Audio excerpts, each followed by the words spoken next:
We'd like you to have this Like flower. straight up Chuck Norris amazing. Excuse me, sir, would you... Donation to the Reverend Moon. Juice for Jesus? Read about Jehovah's Witness? Buddhism. How about Buddhism? Jerry's kids. Oh, yeah. Scientology. Nuclear power?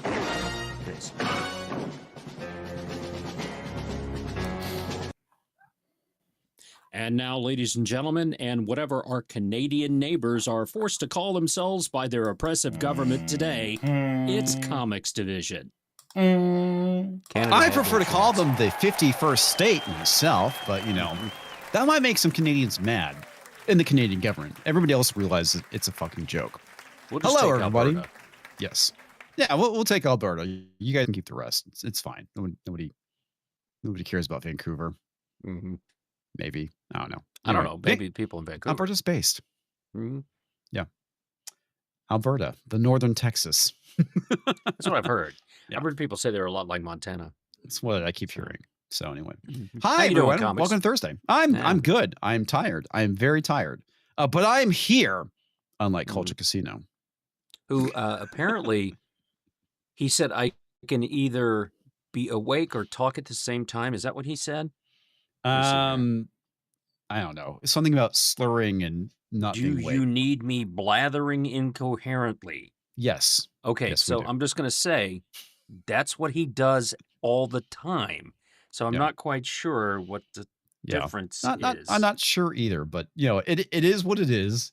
We love you, Culture. I hope you feel better. Yeah. On that note, here's the rest of the chumps. I mean, the rest of the cast. Hi, guys. The idiots who did show up. Yeah, the idiots that did show up. We Technically, came on I'm time. included in that lot too of idiots that showed up as well. Yes. Nothing is more idiotic than me. I guess. We got a raid over on Rumble. Yeah, we did. Yeah, we thanks, did. thanks, Huge. Eric, for doing that. Thank you, Eric. Smack the like. I'll just please use your mouse. Press that up thumbs thing.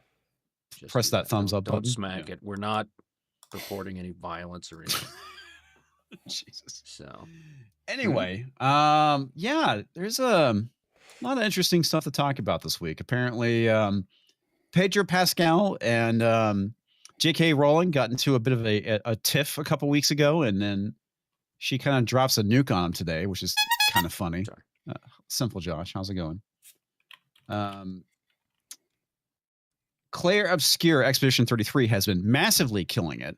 The great thing about it, which was funny because Hypnotic posted this the other day, basically they hit 2 million copies sold in 16 days, which is absolutely fantastic.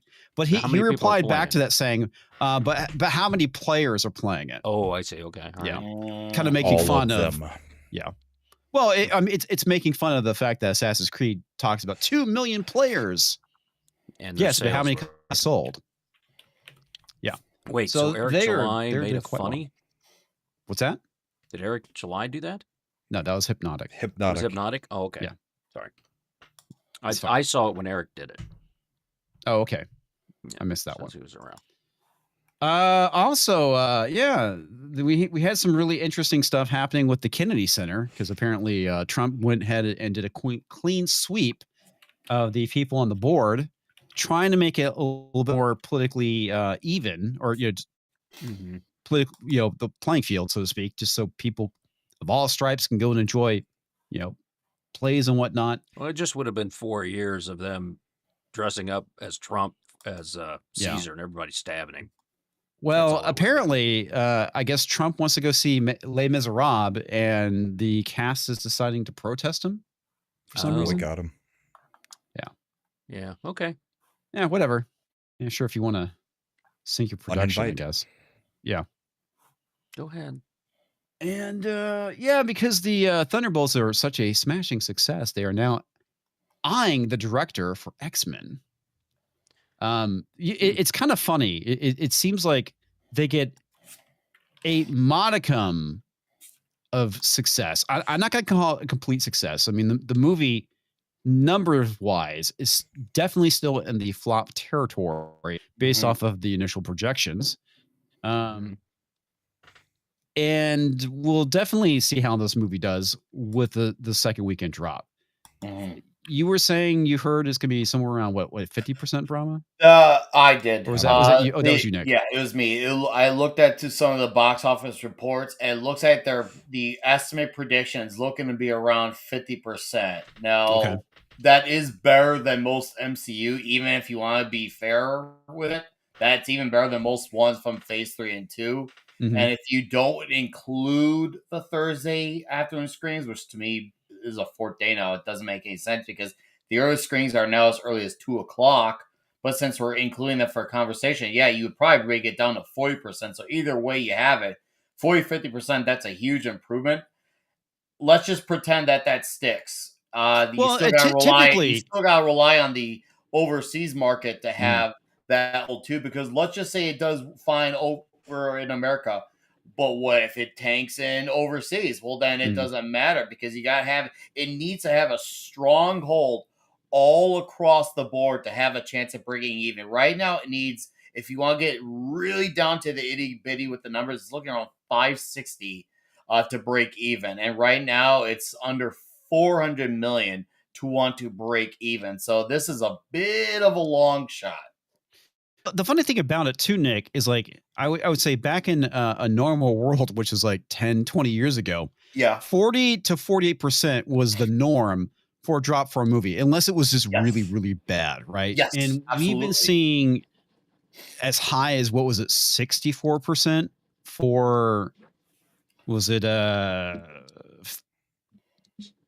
Black Captain America, Brave New Toilet one? Oh, it was a big Brave New drop. Toilet. It was like Yeah. 65 for the entire weekend. Overall, 65, 66 for the second weekend for Brave New World, which is that wasn't shocking at all because even though there are normies who seem to be liking this movie, there was not even conversation around Brave New World. So my guess is the only people who really were talking about Brave New World were YouTubers and the people who are still like holding out hope on the MCU that it can maybe become a return to form. And a lot of those people usually see it right away, so they cannot get spoiled right away. I mean, you can apply the same math to Quantumania. The people who cared about it saw it right away, but then you never heard about it again. And Captain America Great Reset is now a victim of that as well. Yeah. I'm going to go and pull up the Rotten Tomato scores. I actually have not looked up for seriously, stupid ad block. Blocking the ad block. Rotten Tomatoes, you suck. This isn't anything new. But I want to go check it out because I have not seen their numbers. I want to say they've been rather positive. Well, Mrs. Flew and the kids went and saw it, and they kind of liked it. So, well, it's okay. I honestly, I've heard a mixture. I think most normies are going to like the movie. I am already seeing normies, dude, and I'm taking a liking to it. However, I've had normies ask me, "What do you think about Fantastic Four trailer?" And of course, I've laid it out my thoughts on it, but it seems like there's genuine interest in this movie. I know I wasn't here last week because I had personal issues. You know, I watched it. Obviously, I thought it was okay. I didn't hate it. There's obviously things that I did hate about it. Oh God, Right. there's definitely things, but I feel like somewhere in there was actually some really strong ideas. I feel like some of those strong ideas, if we had more of that, I did like that the action didn't look as fake too. Yeah, I thought the action was a big improvement. As far as pauses go, it was well acted. I thought the action was pretty decent. For me, it didn't move the needle at all. I really did not like the ending.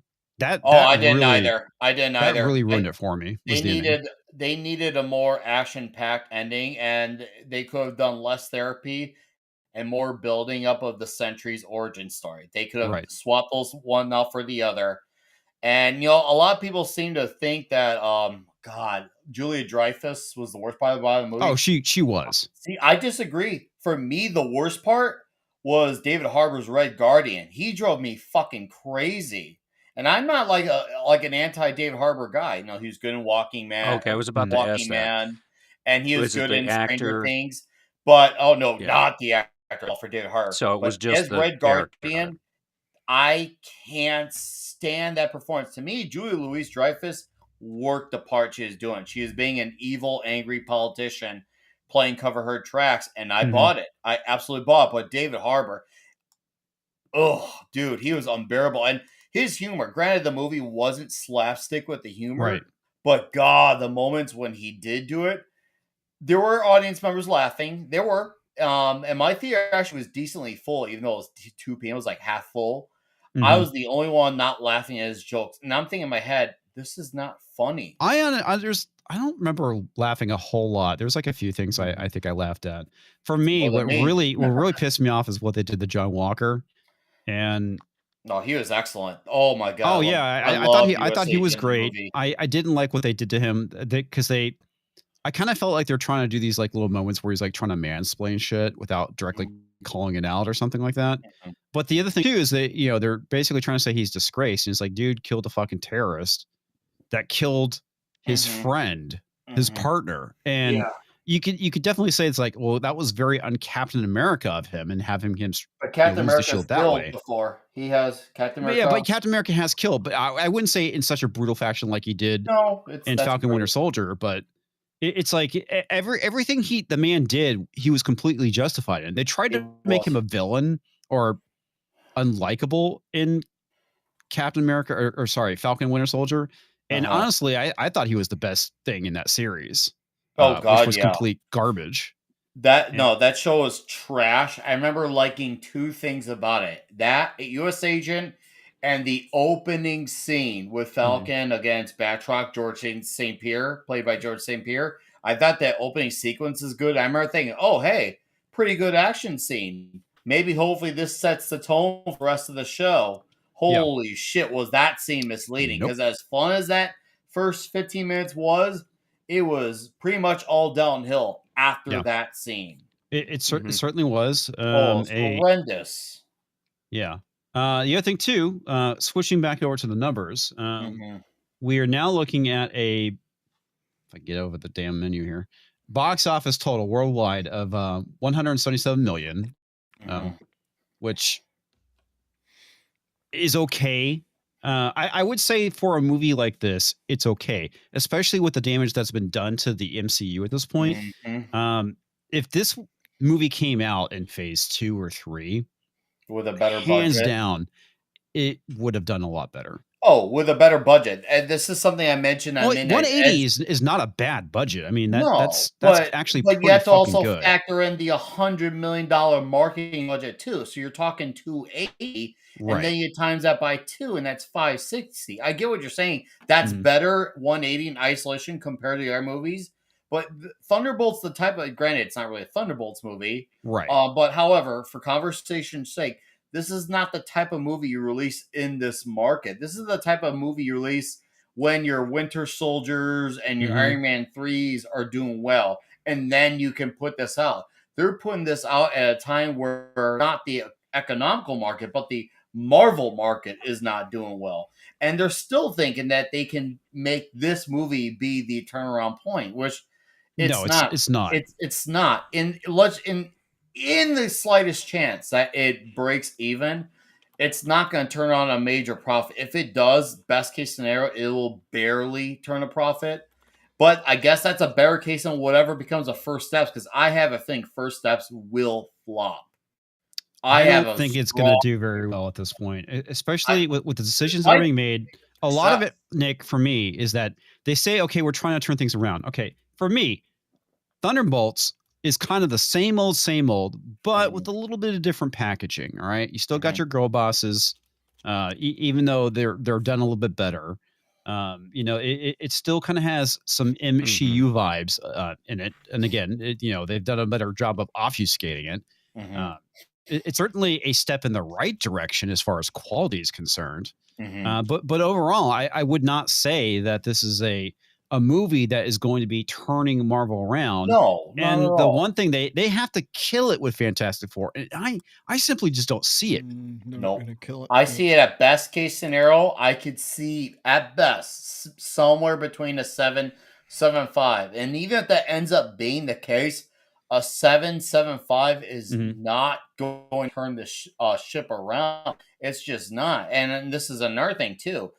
Marvel is playing delusional, which is Mhm. really crazy because if you look at history when it comes to anything, you name it, anything, anytime something does well, succeeds, has Mhm. its ride, it kind of coasts on, but then when it starts to falter, like really falter the way Marvel is, they think, oh, we can try to turn around. Every time something turns around, you get some people back. Keywords some, but it Mhm. never will be what it once was. They truly think they can be the exception and be what it once was. It's not. It's just not.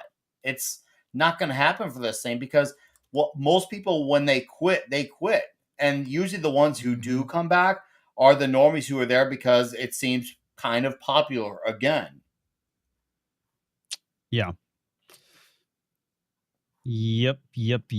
I want to talk Kennedy thing. The Kennedy Center thing I thought was pretty interesting. I don't know if this is something you saw pop up on your radar, Brahma, being it that you've been pretty politically I think focused this these was days. Tux. Yeah, I know. Tox is the one who basically brought the article up. I Liar wasn't sure if you found heard about it. something. Yes. Saw a lot of the outfits did. they My were wearing. baseball. Mm-hmm. What was Or that, Brian? nearly- Saw a lot of the outfits they were wearing. Oh, that Met that's Select the Met Center. Gala. Oh, is Met- that the Met? Oh, okay, it's a different one. Gala. All right. Gay. There was actually somebody that The posted a gala. video saying wearing normal clothes to the Met Gala and what it was like. And it was like he kept getting stared at and everything. Radical, I was like, revolutionary. oh, that's move. weird. So A guy wearing pants instead of a dress. Weird. Yeah. I Yeah, can't believe that. I heard about Walter Goggins apparently wearing a dress, which kind of is disappointing, but whatever. Who is that guy? It's what they do. He was the guy that played the Ghoul in the Fallout Walton series. Goggins, He's also yeah. he's playing a lot of stuff. He's He's played been in in a a ton lot of of stuff. good He was in stuff. Sons of Anarchy. Yeah. He's Oh, that guy. He's- Okay. Well, it's a different thing. You get into Hollywood and all that stuff and everything. Now you're in the meat grinder with all the stuff from there. They've been managing their talent, doing whatever was the thing in the future and all that stuff for a long time. Yeah, Justified. And- Thank you, Canadian Roland. Yeah, and so it's no Also known as Randall. surprise that they're doing what they're being told Mm. and trying to fit in. These are all people that want to fit in and want to be praised. That's why most of them became actors. They're either horribly insane and depressed, or they're out there for the Starved of attention. for the attention. And so this is just like the Hunger Games. The way they're Yeah, dressing. it really is. It's just like that, and that's the truth. People go to that level. People, we can't picture that, and but it's it's kind of the same stuff. Yeah. It's unfortunate. I mean, at least someone didn't wear a meat dress this year, and you didn't have Oh, that was AOC showing hilarious. up in Eat the Rich. Eat the Rich.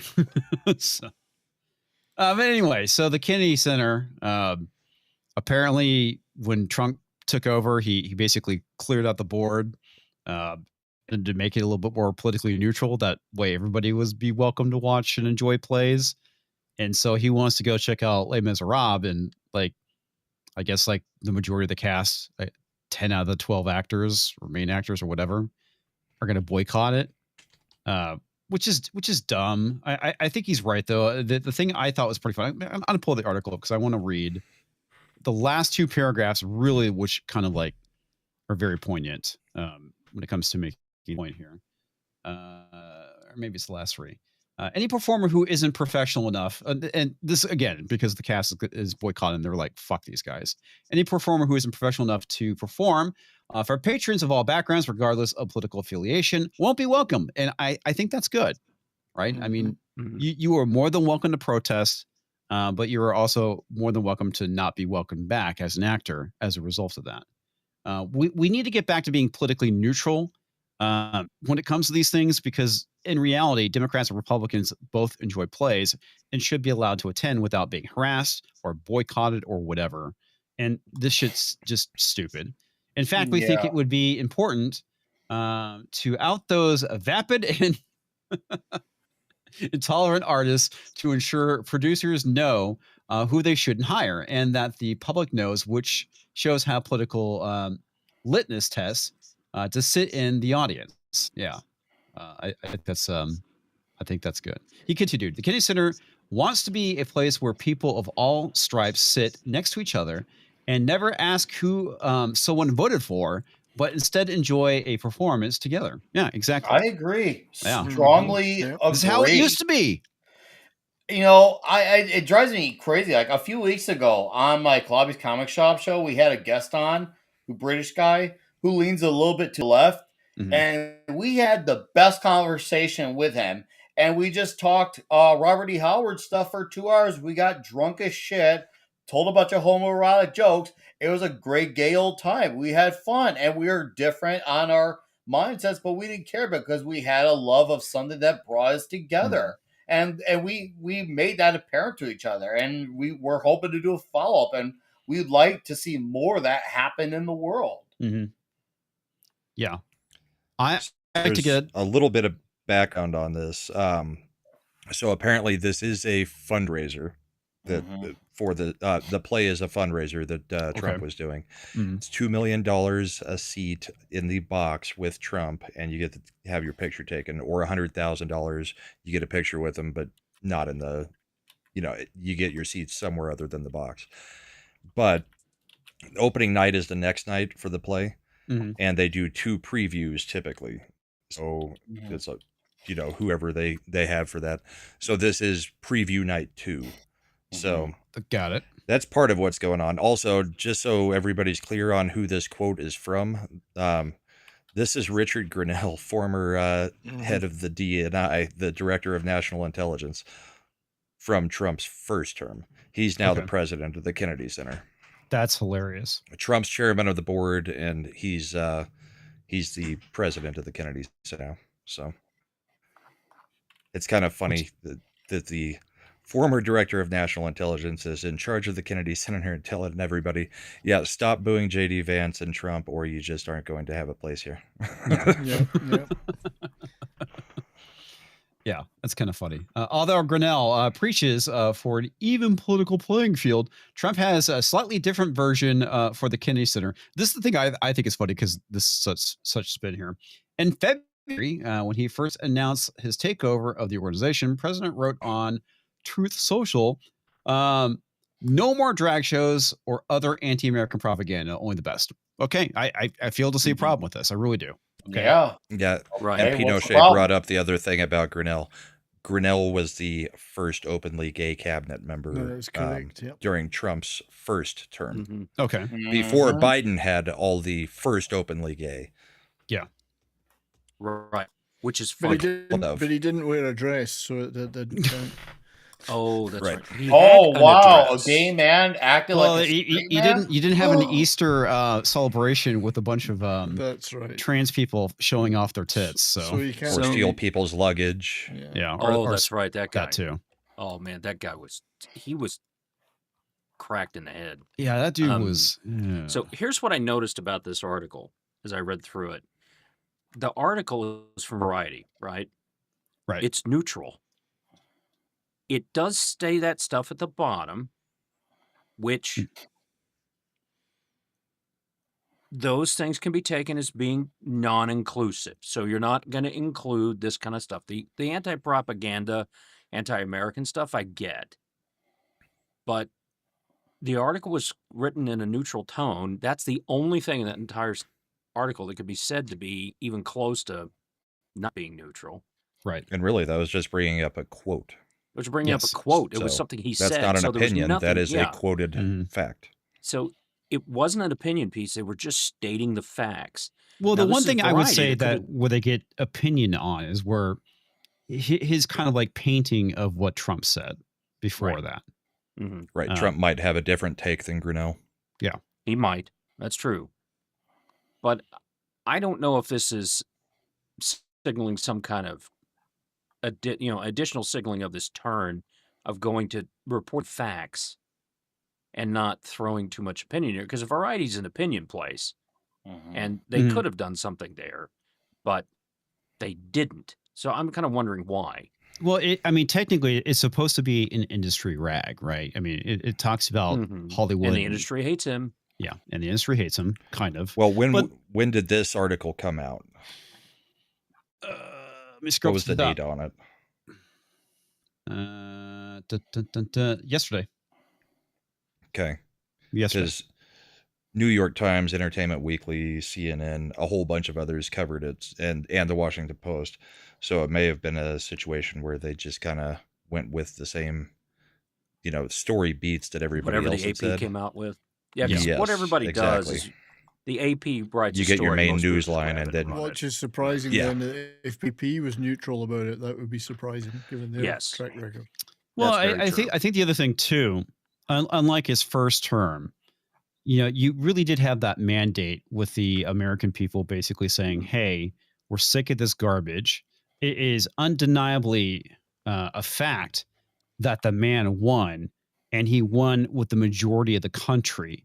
So I think that this has been a bit of a wake-up call ever since November. We've seen, well, I'm not gonna say people come and kiss the ring for the most part. That's kind of what they did, because maybe they're afraid of retribution, which I don't think is necessarily going to happen.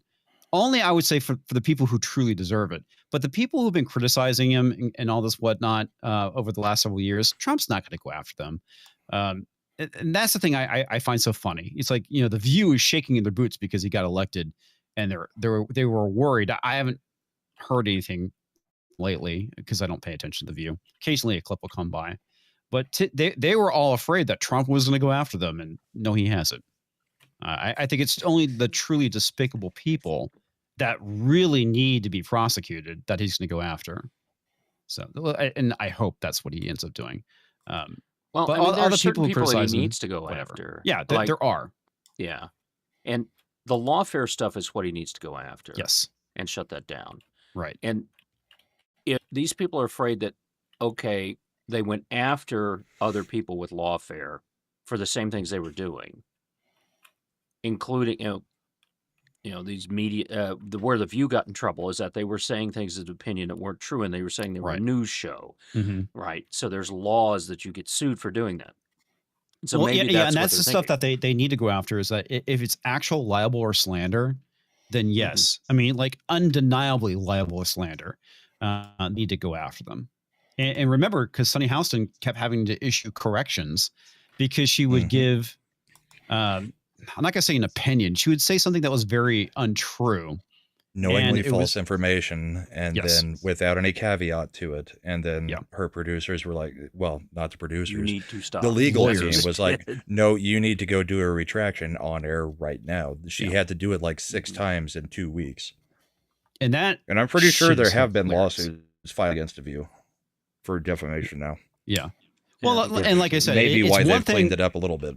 It's one thing if you're giving your opinion on something. It's another thing when you're trying to pass off something that's simply not true as a fact. And that's the biggest issue that we've seen throughout the last 8 years. The Covington kids thing, all these things where they're trying to paint someone who is basically to the right of Stalin as being a fascist, a racist, whatever. Those are the problems that we have in this country, and that shit does need to come to an end. Yeah, they're creating boogeyman out of every situation. Every situation, they're creating boogeyman out of it, and they know because they have the blind trust of thousands, maybe in some cases millions. They can literally say anything because they said it. They're going to eat up and buy it because That's a lot of people don't care about the story. They just confirmation of how they feel, and as long as the people that I consider the right ones are saying it, well, then that's all I need to hear. So it's not about the story; it's about getting the story out first and confirming those feelings. Well, I think the other There's thing still too. literally millions of people who think that Kyle Rittenhouse shot 2 black guys. Yeah. Oh, yeah. They say it openly on TV. On CNN. Well, last yeah, week. there was like a panel of like of black people. I don't know if it was like a Zoom call or a stream or whatnot. And one of them was saying that, and one of the guys on there was like, "Cut that shit out." It's like it's not true. And there's plenty of people out there that believe that. It's insane. Yeah, you Because can't. they're already invested. They're so invested in what they believe, and they sit on a throne of comforting lies. Yeah. And because they've been growing up with this mindset of the news can never do any wrong, convincing them is a lot harder to, well, convince them, really, because that's just what they've grown up on. They live with this thought that they can never be questioned on anything. It's insane. Yeah. And I don't know. I didn't realize this. Tickle Trunk says that Kyle Rittenhouse was a Hispanic kid that shot 3 white guys, all with criminal records. I didn't know he was 2 Hispanic. of them were fans of the playground. Very Yes, they were. specific criminal records, yes. That's Yeah. Brahma said. Very Mhm. Isn't that amazing? 3 random shots and it happened to hit 3 people with a very similar criminal background. Weird. Just Very weirdest odd. coincidence. Mm-hmm. Yeah. Yeah. Mm. And that's all been coming back into the news because of the Carmelo Anthony crap. Mm. Yeah. Yeah. The Yeah. basketball player? No. No, The kid Oh, the that other stabbed guy. another kid. the kid in Dallas. Mm-hmm. Yeah. Well, the one thing I thought was interesting, I haven't been paying a whole lot of attention to that. And so he had to go, or Gibson go. Sorry, Gibson go. Let me correct that.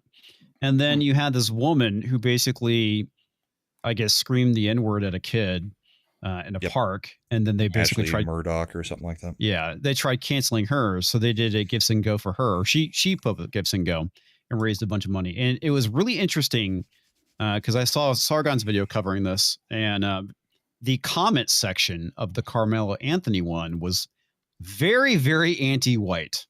Mm-hmm. Like it was, yeah.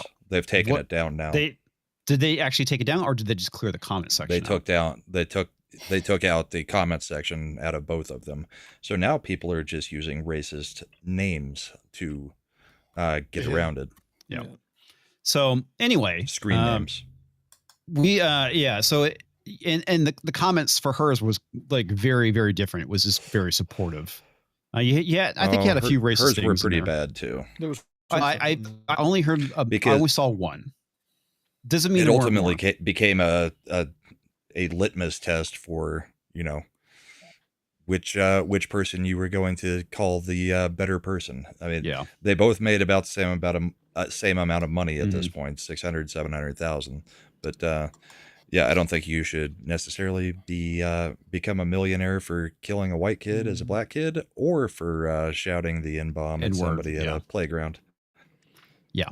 That whole thing's Neither of them are heroes. No, So- not the slightest. Not in the slightest. All right. We got some super chats we're gonna get to, and then we'll move on. Starting at the very top, we had TVG Monster. He became a member, or his membership probably just renewed. That's okay. For $2, says, hi, everyone. Welcome. Welcome to you, sir. Hope you're doing well. Sabretooth Raptor for $10 says, hey, little green gnome. Sounds like you need some help with this yellow-eyed shadow man, except your help I do, Yoda. Palpatine realizes it's the Locarine. Screams beelines to the shuttle and leaves. Okay, That's what happens. indeed. Because it's Pedro Pascal. Yes. Yeah. Sabretooth Raptor for another $2. No tonight. Okay, well, thank you. Good to know. I will not check the email then. Randall Orser also noticed the Canadian Roland for $6.99 Canadian. Let's get the goal started. That's right. You can contribute to the goal. I play video games on Friday. TVG Monster for $5. Ironheart must be a train wreck. Even Echo got a trailer out before its release. It's Acolyte Part 2. Marvel deserves all the clowning. That Yeah, I when believe is this is coming out? right. June, and they still haven't released a trailer for this show? They mentioned Does it that come out today. next month? Yes. Yeah, Holy shit! There's not one. Makes you think, it's doesn't kind of it? funny. Oh, They want to bury this, but they know that they can't because they'll get called racist if they do. It's going to be a train wreck, and this again is not going to help with the image of trying to turn Marvel around. Nope. A lot No. of people are gonna think that because a lot of people don't know, is obviously going for normies, assuming even any normie even watches this, but assuming that they do, they're going to think, holy crap, this isn't turning anything around because it was made at a time, as I said earlier, peak woke, when shit like She-Hulk was coming out because it was originally supposed to come out around that time. And then they pushed it back for, I honestly don't know why. What was this, like, filmed like 4 years ago? It was supposed to come on 2022. And now here we are almost 3 years later. Because if you remember, She-Hulk came on 2022, I think. It was 2022. It all blends together, Nick. Oh, I know, right? I think it was 23. Together. All right. So either way, the point still remains. It was supposed to come out around peak woke. So it's already going to look dated by the time it comes out just for that alone of how hyper woke it's going to be. So even if they trimmed it down, I bet you that trimming it down still won't be enough because of how hyper on the nose it'll Is Kang the villain? Is Kang the villain in it? Oh, dude! Oh, by the way, did you guys enjoy the Kang Dynasty? Yeah. I heard it came out last week. May 2nd, baby. Oh, dude. I was going to take my wife for our anniversary, but I couldn't find it anywhere. Yeah, we might do a return of the She-Hulkies. So. Oh, yeah. dude. Yeah. So I'm gonna get this. I'm gonna jump the line a little bit, even though it's not super chat. So Razor asked if I like Godflesh. Yes, I do. Oh, dude, Godflesh is so good. I love that band. I have my Nick privilege that I've exercised to seen them twice, and it's such very loud band, very loud band. Oh, so good. Just saying. It's like I'm trying to remember if I've seen them or not. They did a brief tour in 2014 where they did like 10 dates because they don't do like big US tours. They do like these selective dates. And then they did another one in 2018. And I caught them on both of those tours because they were actually away for a while. Then they got back together. Justin K. Broderick was doing our things for a while. He should never stop doing Godflesh. The new stuff is not bad either. He's done 3 Godflesh albums since he's reformed the band. I'd say the first one of the reformation era is the best one. The first one. Right on, man. Deeple for $5 says, it's Friday Eve. I finally got caught up on Energon Universe Comics. Don't fall you're behind, people. At least I got it all locally. Ahoy all. Yeah. Good for you, buddy. I stopped collecting comics. Those have been good. The Energon Universe, I've been, now that are a year and a half in, G.I. Joe, Transformers, and Void Rivals have been outstanding. A lot of the stuff I've been reading these days is mainly just books, and occasionally I'll hit some manga. That's fair. That's mainly it. I just finished the Witcher series, and now I'm starting on one of Larry Correa's series of books, which has been pretty interesting, I have to say. It's the reason why I picked that one up is because that's the one where he basically kind of gives the middle finger to George R.R. Martin, which I thought was kind of funny. It's a good series. I've been reading it. I think I'm up to book 5. Yeah. But main character's Ashok Vidal, and it's a really good series. To this point. So he's a prolific writer. A lot of people gave him a lot of crap. He's like, I've been a New York Times best-selling author like 30 times or something like that. Who isn't a New York Times best-selling author? That means nothing. Yeah, I think you even sold a book really well too. They proved you can buy that shit. Yeah. So the reason I started pay for that shit, reading his books, because he wrote a book called In Defense of the Second Amendment, which was really good. I'm like, oh, this guy's based. Then I started looking him up on Audible. He's got all these other books. And when Adam Baldwin got blacklisted, he was giving him jobs reading his books. Oh, no shit. Yeah. Oh, okay. Yeah. So very nice. Especially the one about the interdimensional insurance salesman series were great. Where manatees are the most intelligent species in the universe. Is a thing. Yeah. So it was a humor thing and all that stuff from there. Because after John Scalzi went nuts, I had to go. Oh, I know. I know. God, his books, Old Man's War, there's so many good books. And I even didn't mind them being read by Wesley Crusher. But he just went off the deep end. Did he start like suffering from major TDS or something? TDS, yeah. There's an author that I used to read all the time that I actually went to school with in Tulsa. and he really went off the deep end with the TDS. And It's just weird, wouldn't dude. stop. So many people's brains have basically been broken as a result of They Trump. shut down. It's Man. They and shut down. no good reason for it either. No, and that's why that Variety article, being really neutral, I'm like, okay, what's going on here? You know, because they normally would blast crap him. I think they're just real. It's kind of like communism, socialism is great idea until you run out of other people's money. Mhm. I think that they finally run into that, and they're like, oh, because what was the place that got bought out and they fired everybody? That would Polygon. be Polygon. Polygon. Gone. Yes. Yeah. That's a good one. Polygon. Polygon. We're all praying for the day and hoping for the day Kotaku goes the same way. It can't be long now. Yeah. Can't be far away. I still think people need to do a wellness check, Mary Sue. Yeah. No, Well, that's the one thing I thought was interesting that Gary brought up was the whole thing with the USAID's money. It's like, was it tied to that potentially? I think a lot of it was, Likely. and you know they can't Yeah. find a third of where that money went. But Mhm. but anyway, I'm sorry we interrupted your super chat. No, it's reading. fine. Socrates for $4.99. God, Jaffo. If Bitcoin has Satoshi and Ethereum has Ether, what does Dixcoin have? Vag, Dix Nuggets, AIDS? Tainted coins. Yeah, so we're tainted coming with coins. Can I the just Dix say that division tainted coins. Socrates is a philosopher I could get behind, Yeah. or in front of, or In whatever. front but- of, yeah. Well, there's definitely some motorboating involved, that's for sure. All right, Razor Probably Burn for coming in between $2. it. Comics to off topic. You into VNV Nation? Yes.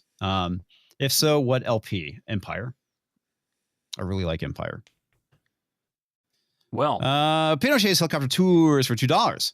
The composer for Clair Obscur was found on SoundCloud, where he posted a few clips. Wow, that's pretty cool. Now the OST is #1 on the Billboard's World Classic Music charts. Nice. And now they're doing a ton of React videos on YouTube from all the musicians and opera singers and stuff reacting to all the songs from the game. Nice. Yeah, it's crazy how much positive buzz that this game has been getting. And it was made by 33 people. And it's definitely a game that is and certainly should be shaking up the gaming industry right now, because the fact that it just goes to show you that 33 people, without having this giant bureaucracy, can still make a great fucking game. And I enjoyed When the it's hell out of 33 people who care and have a vision to make Yes. the game, not the bureaucracy telling you what you have to make. Mhm. Yeah, it's Because like Ubisoft never would have greenlit this. No. I think a lot of major AAA studios would not have greenlit this game at all. None of them would. There are no JRPGs coming out anymore. No. So Yeah, it's unfortunate. And I've never been a huge fan of JRPGs. I've played a few here and there. But I love this game. It's great. There's a lot of things to like about it. I mean, the characters look great. The audio is, the music is great. The story is backgrounds, really well the setting, done. the story. Yeah. Well, it's All like, of it. in just like the first hour, it does a great job of setting not just the emotional tone, but you get invested with these characters, which I haven't had that much investment in a while. Outside of, Black Myth Wukong, which again, you're not getting invested into the character because he doesn't really talk that much. It's more the story going along the way. Yeah. But this does such a great job of drawing you in, and when there's loss, you actually feel it. One of the things I mentioned last week, and I don't remember if you were there or not, Brahma. I talked about how Not Thursday, but no, maybe I brought it up on Monday. I don't remember. But the whole thing with Obi-Wan, where they had this character named Wade died. He's like, oh no, we lost Wade, and everyone's like, who the fuck is Wade, and why should I care? Yeah. Where in Clair Obscur, you lose characters in the very beginning of the game in the first hour, and it is done really fucking well. And you're like, damn, that sucks. how far in are you now? I'm 3 hours in. Okay. I just been The story streaming. carries through. I'm fighting the paintress right now, and the story. I mean, there's tons of story to go through. So Yeah. you'll enjoy it. For sure. All right. The Canadian roll-in for $6.99 Canadian pesos. Here's another contribution to Failguard Friday, or should I say, what? Vendretti. Fieldguard, since it's a French again. Yeah. Well, the other thing I find funny is the fact that the people who came up with Clair Obscur were all former Ubisoft employees. Right. Go figure. Mm-hmm. So Canadian Roland, Canadian French. He would know French. All the stuff from there. So he's very, very okay. Got it. There you go. All right, TVG Monster for $5. I suppose that Deadpool isn't one of the chairs for Doomsday. You think they would make him a Wolverine, the main cast, but Feige is that Petty? I think he meant Petty. Probably Yeah. Petty. Yeah, I think he meant Petty. I think I heard that they are in the movie. I don't know. I liked Deadpool Wolverine. I do think the movie is a gimmick, and that's it. It's a movie I don't necessarily need to go and rewatch. If it's on cable, I'll pay attention to it, but it's not a movie I'm going to go out and seek. Brian for $2 says Captain Market 4 was okay. Need more leader. I would say it was not okay. and it had a villain Hulk rather than a Hulk villain rather than a Cap villain. But yeah, that's my thoughts. Look like the leader. I saw the concept art, and it looked way better for what leader could have been, but instead they went with the look that they went with. I think it looked retarded regardless. Well, I wish they went with the big head, the actual big head. Yeah, the actual big head. Yeah, that's what they had on the concept art. Did you not see it? I mean, granted, I don't expect you to care, but think I did. Yeah, it looked a lot better, and they gave him the full on proper goatee and everything too, and right tone of green. It was good, but I mean, from what I've seen, the villain in Green Lantern looked closer to what it was. The leader looked like what the leader would have looked like than what this one did. Yeah, no, not Sinestro. The guy that gets his brain all warped in Green Lantern. Oh, the scientist that gets infected by whatever. Okay, by the yellow light, but not Sinestro. Okay. Yeah. I honest with you, I didn't watch that movie. Which one? But it's Tox's Green favorite. Lantern. Oh, the one with Ryan Reynolds. Yeah, out of all of the comic book movies, everything out, that is my absolute favorite. Seriously, I just love in the original Deadpool. He's like, "Don't give me a green animated costume." Yeah, just don't do that. Deadpool would be number 2, but Green Lantern was one of the few comics that I read. With any kind that Sergeant Sergeant Rock is coming out. That's it. Sorry. Did they? I thought they canned that already. Did they can it already? God damn it. Yeah, they did. It's canned. And also the Batman 2 may have have also directed Matt Reeves. Midnight's Edge was actually ahead of reporting that by like 3 or 4 days, and now everyone's talking about it. I'm trying to remember who brought that up the other day. Was that Deeple asking us about Matt Reeves' Batman? All I know is Stitch says he only scored that movie 2 out of 20, and he still feels dirty about it. It was. See, that was my favorite comic. It would have been cool to have had it. It would have been cool to have had it, but they canned it. And not if you look at not only is Matt Reeves missing the picture, but guess who else is missing? The guy who was the Joker in the after credit scene, and the guy who was also in Eternals, who was Joker, he's missing from there. But they have Paul Dano as Zodiac Riddler in there. So it's clear that it's going to be a disaster no matter what. And on top of it, granted, it's been postponed several times for shooting. It was set to do it again later this year. Now they've moved it back to early next year, which it sounds like this will be, if it comes out, which I don't know, if it does, 2027, 2028. Well, Nick, I feel that if James Gunn gets James Gunn's way, James Gunn is going to cancel that movie and make sure that James Gunn Batman will come out before you ever see a Matt Reeves movie because of James Gunn. Oh, absolutely. Or you could really sink Reeves' movie and say, here, put Lady Gaga in it and turn it into a musical. James Gunn. God, dude. And who knows how that's going to be. There's a possibility Superman underperform as well. Dude, this Superman movie is going to suck balls.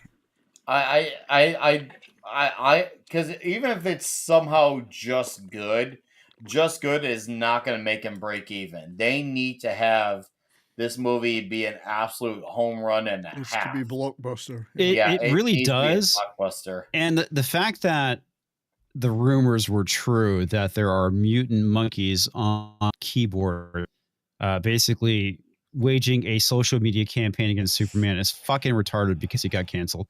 Now, I can't see Lex Luthor actually waging a disinformation war against Superman. I mean, that's something he would totally do. But would do. Yeah, but this is dumb. Mm-hmm. And going after the Snyder Bros too. I mean, dude, are you trying to burn your movie down to the ground? Yeah, I've made it very clear. Anyone who knows me knows I am as anti-Snyder it gets with those movies. However, just because I am doesn't mean I find it justifiable to go after that particular crowd. Zack Snyder's movies may be the shittiest shit on the planet Earth, but you shouldn't go after those fans because they already spend all their days rent-free going after James Gunn. Why throw Well, the funny thing that about it is that try to win them over. Even if you don't succeed, at least try to win them over. Say, hey, listen, we know you like those movies, but here's what we're doing. Why don't you give us a shot? Well, the funny thing about it, Nick, is that James Gunn wrote the screenplay for Dawn of the Dead that was directed by Zack Snyder. Yes, he did. And I as a movie, I thought was pretty good. It was. Also, I'll admit it. It was. Also, but that's an outlier. That's true. Yeah, 300. What if one of the troll monkeys ends up being Gorilla Grodd? Yeah, I know. People have kind of thrown that. I mean, yeah, that could be the case. I mean, that makes sense because he is a telepath, mind control, and all that. So I could see that being a play. Here's the problem with these movies we're talking about right now. The majority of people don't give a shit anymore. Yeah, that's the problem.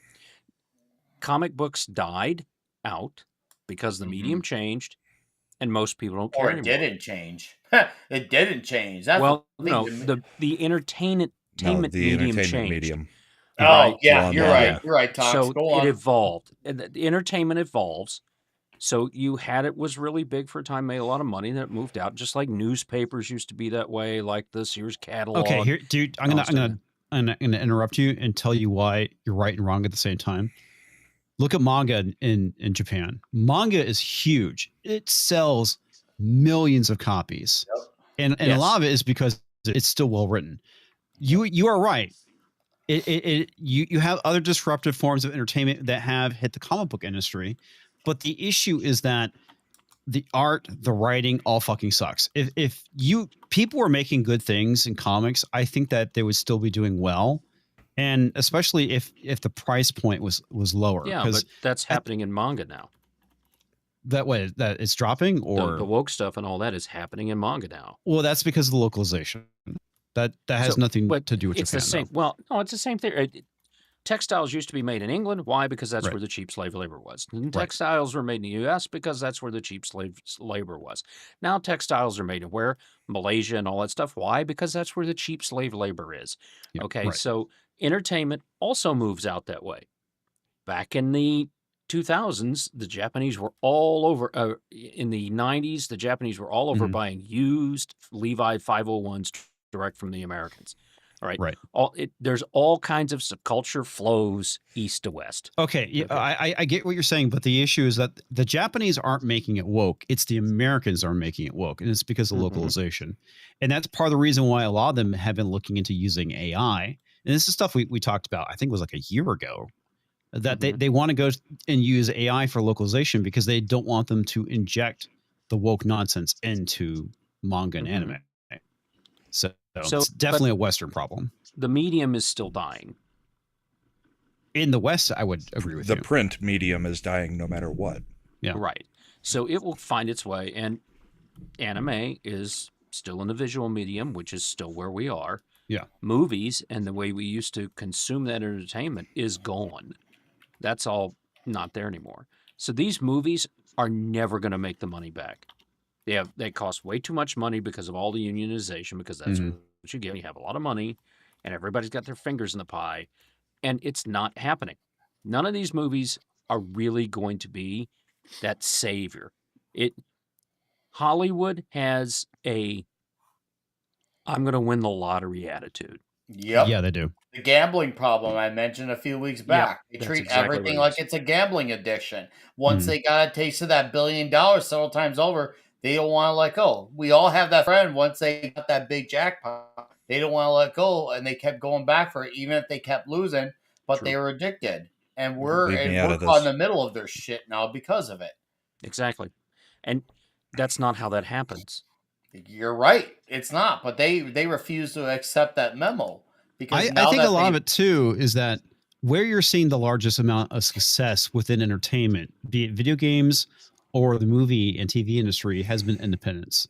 And a lot of it is because they are not bogged down by that nonsense that a lot of these companies have been bogged down by, whether it's Rip-averse. DEI, whether This it's Claire 33 thingy. yeah. indie movies are starting to make their rounds. I didn't know this until Horror today. films are making money, dude. Mhm. Horror films are making money. I watched an indie flick with my oldest a few nights ago called Flow, which is fantastic.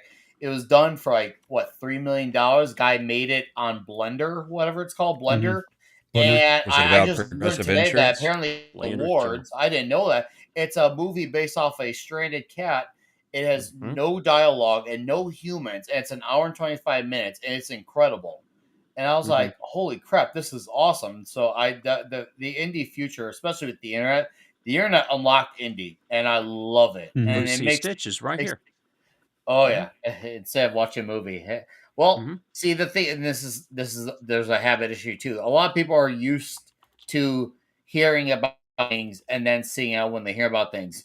A Mhm. lot of people now need to take the more proactive route and go seek things out rather than wait for it to find them. You need to be the one that seeks it out, and that's like I got lucky with Flow, but I do know a few people who are now seeking out, and that's what Mhm. you should do because yeah, you're not going to win with everything you seek out, but man, when you find the things that you love, the rewards are so much better for it.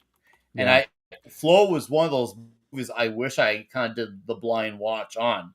And Mhm. I hope more people watch it. It's on Max for anyone who's out there, or if you're a parent Yeah. with kids. I gotta go watch watch Monarch. Flow. It's That's fantastic. there. Well, There's another something I thing, started too, watching. that we talked about last week with the whole thing with the Trump tariffs on movies, Uh-huh. being made overseas and basically tariffing them at 100%. That I think highlights. So there's two major issues that we're seeing. One is the fact that filmmaking has basically, for the most part, moved overseas and has moved out of Hollywood. Oh, And yeah. Hollywood is basically in a doom loop right now. Yeah. So there's that. On top of that, they've been sniffing their own farts for the last 8 years because of Trump, because they all got TDS and stopped making. And this has been going on a lot longer than this, but it really, really hit home, I would say, over the last 8 years. Because been tracing that foreign market. It's the reason why they were including China in a lot of movies in the I'm not gonna say the aughts, but the 2010s is where a lot of the stuff. Kowtowing to China. Yeah, which they're still doing now, even though they're not making any money from China anymore, No. like they used to, because They're making like basically 6 to 8% of the box office But take the thing is, from were China they at this really point. making money in China? were they really making money? They were No. for a while. I was gonna say for a while they were, but not now. They are not. They And just the- saw all those people and thought all this stuff. Didn't realize in a communist country they're not going to allow an outsider well, to make okay. money. They well, like the one thing regime, talks. The reason though. why they They let like- all that stuff in is so they could figure out how to make it and reverse engineer it, just like China does with everything. So they're basically Right. reverse engineering their own Hollywood, much like they're reverse engineering the gaming industry right now. It's part of the reason why Tencent now owns, was it like 10% of Ubisoft's I think it's portfolio of games? yeah, but isn't it the spin-off they've got a lot more of the where they they spun off the IPs recently, the ones that are Yeah. actually worth something. Yes. Tencent's got Well, a like- larger stake of that. Yes. When Top Much Gun larger. Maverick came out, China had its own version that they had been producing. Mm-hmm. I mean, the other thing, Nick talked about habits. The other thing that has changed is habits. Since COVID, there's a lot of people that just never went back to the theater and don't plan on it. There's a lot of people that stopped watching cable and started watching YouTube or other forms of media. and don't plan on going back. I mean, part of the shutdown actually changed people's habits. I know a lot of people who were extreme extroverts, salesman type people, who after the lockdown just never wanted anything to do with people again. And it was a complete personality swap from what they were before, because, you know, most salesmen are pretty outgoing. Yeah. Talk to just anybody. Yep. Come out of it, and even though they're not worried about, you know, COVID or anything crazy like that, it's just, no, I've figured out that I'm perfectly fine without people, and I'll continue to be perfectly fine That's without fine people. without people. No, I will do Brahma- my job, but I'm not going to go out of my way. Like, you know, like when I go to a doesn't help restaurant that they back in the put day. things- Oh, go ahead. Finish your point. Well, back in the day as a salesperson, back in the day, I could go to a restaurant or anywhere, and I would know somebody at the restaurant just sitting at one of the tables, because I did that much, you know, marketing, and just, you know, I knew tons of people. So if we went out to eat, I would find somebody that I could go up and talk to. A lot of people just, that's not a thing anymore. Yeah, it's kind of crazy. I want to get Even this with from me to a degree. Yeah. with Rogue Go ahead. Thinker, because he brings up an interesting point. He says movies are not trade commodities. How do you tariff it? What do you tariff, and who pays it? Well, the easy answer is the studio pays it, and ultimately the consumer as well. The thing is with the tariffs on the movies, it's not about tariffing the movies. It's about the big ask, right? It's about getting people at the studios table that are to in the talk. countries. Right. I think it's about it's not about the movies in general. It's about the movies studios. being filmed overseas, and Yeah, therefore and it's the wanting to studios bring getting it them back to going. America. Yeah, it's the Yeah, studios that would be. I think he's asking who would be tariffed from it. Yeah, And it would be the studios. in those other countries making those movies.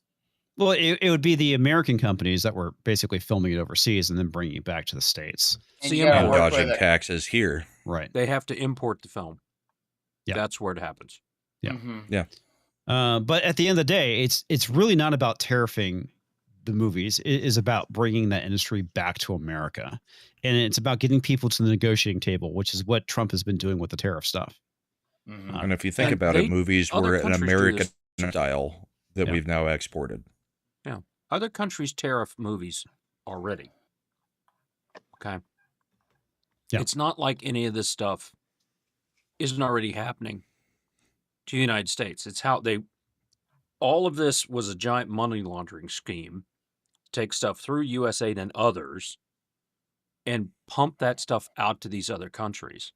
Because many of these leaders in these other countries feel like America had an unfair advantage after World War II because our infrastructure wasn't bombed to shit, Right.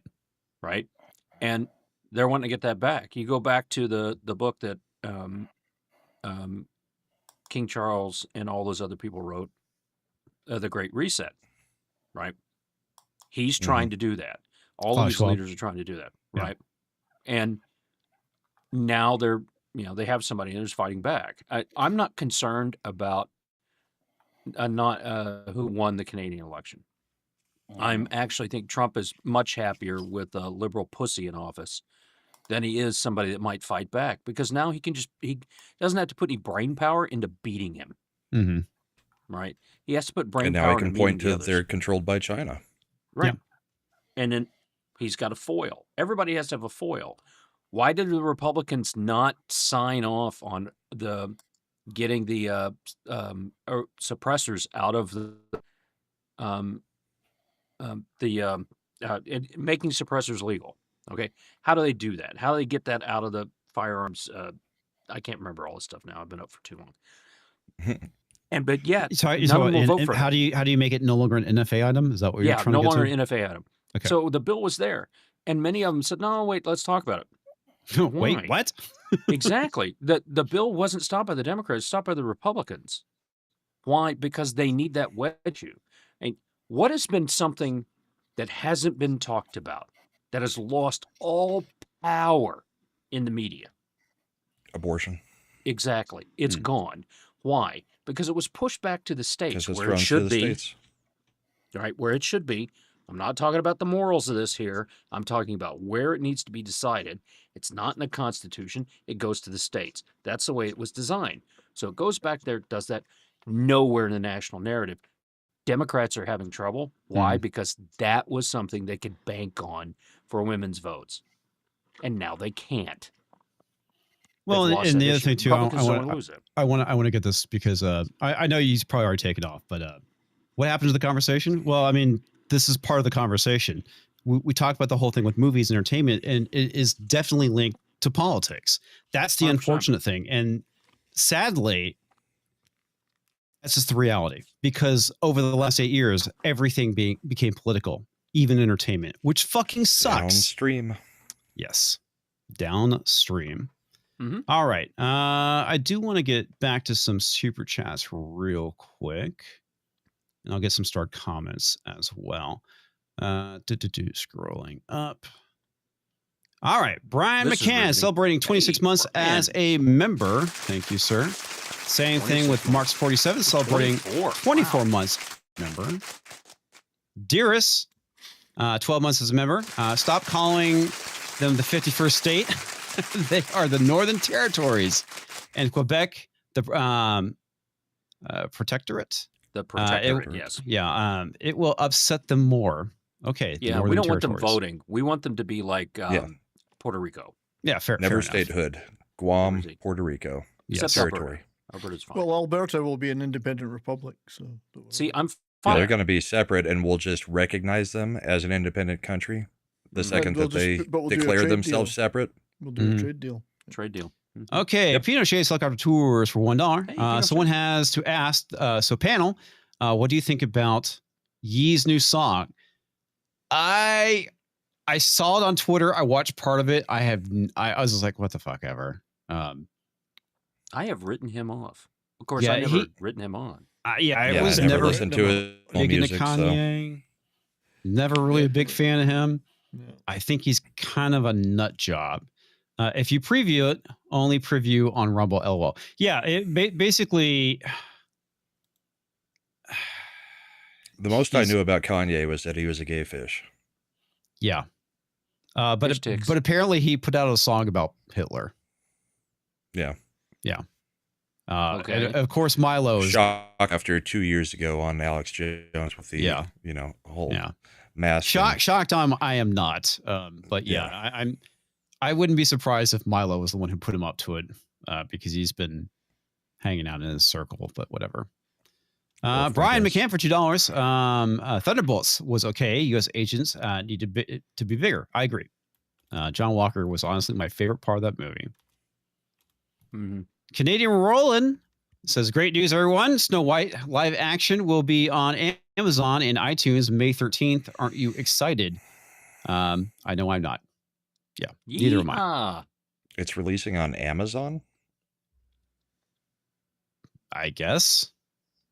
Or, Seems weird to not go to Disney Plus. It would be weird.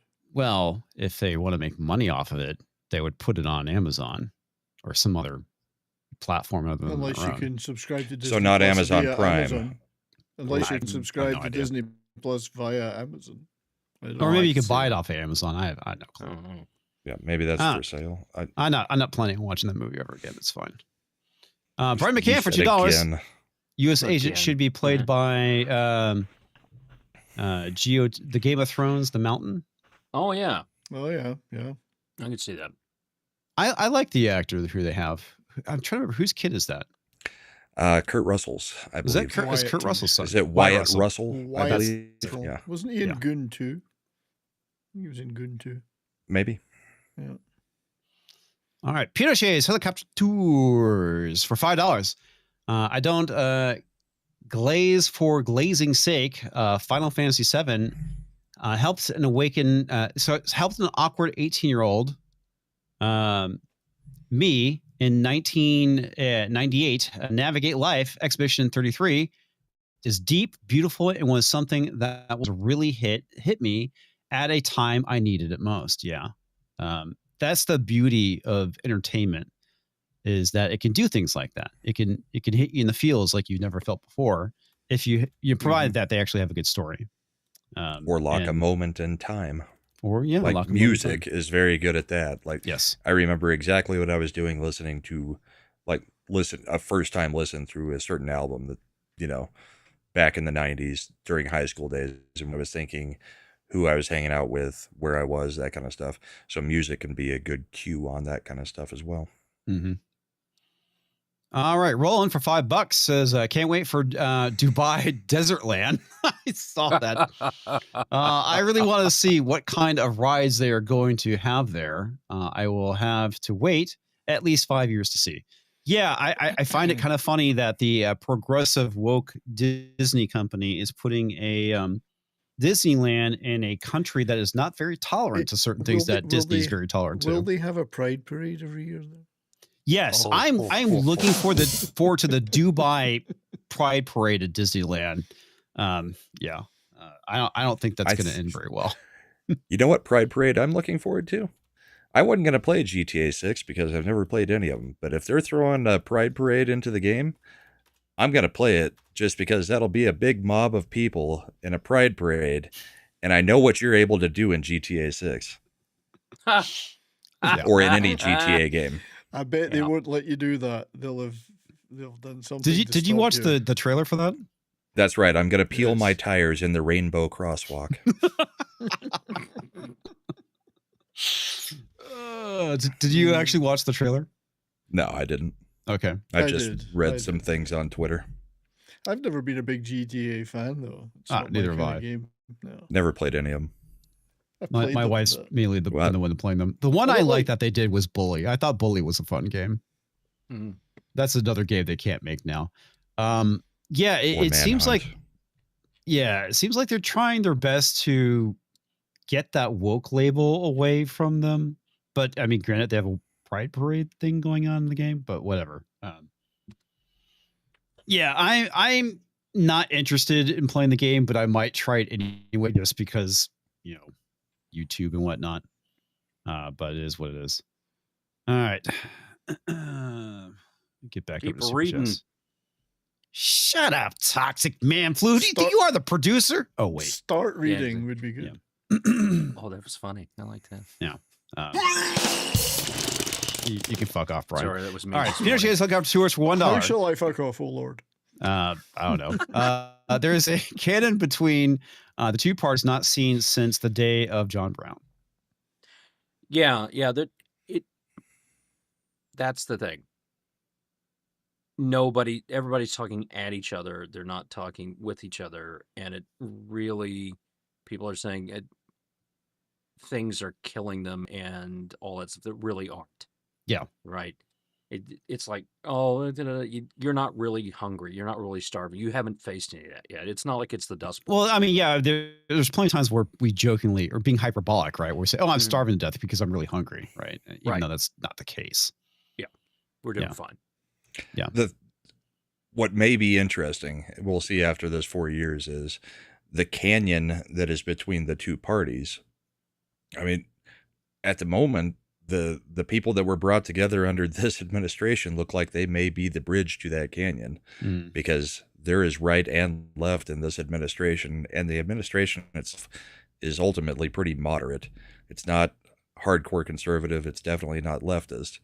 So really, you're seeing the Republican Party and the Democrat Party kind of getting reduced to their far wings. Yeah. Yeah. And that's what happened with the electorate in the last election. More Dems came over and more Never Trumpers went further to the right. Yeah. Yep. It's going to be interesting what comes after Trump. That's for sure. Rolling the Richard for $5. Love the contrast between Disney call yesterday and the Paramount call today. Too bad Paramount is fucked because they're really on a roll. Yeah. I'm at this point, you could play the game. Which studio is more retarded? Is it Paramount? Is it Warner Brothers? Is it Disney? Yeah. They're definitely kind of neck and neck. And Warner Brothers, in a lot of ways, is really fucking stupid because they have not had the issues that Disney has had. They just keep making really stupid decisions, like putting James Gunn in charge of their DCU. But whatever, it is what it is. And then Paramount. I mean, you give Taylor Sheridan and what's his face, Madonna's ex, Guy Ritchie, free reign over your TV series, and you're probably going to do fine. They're doing pretty good. Just shut up and let it do its thing. Yeah, it's amazing what happens when you actually get people that care about entertainment, making entertainment. Yeah, go figure. Dan Crane, celebrating 17 months as a member.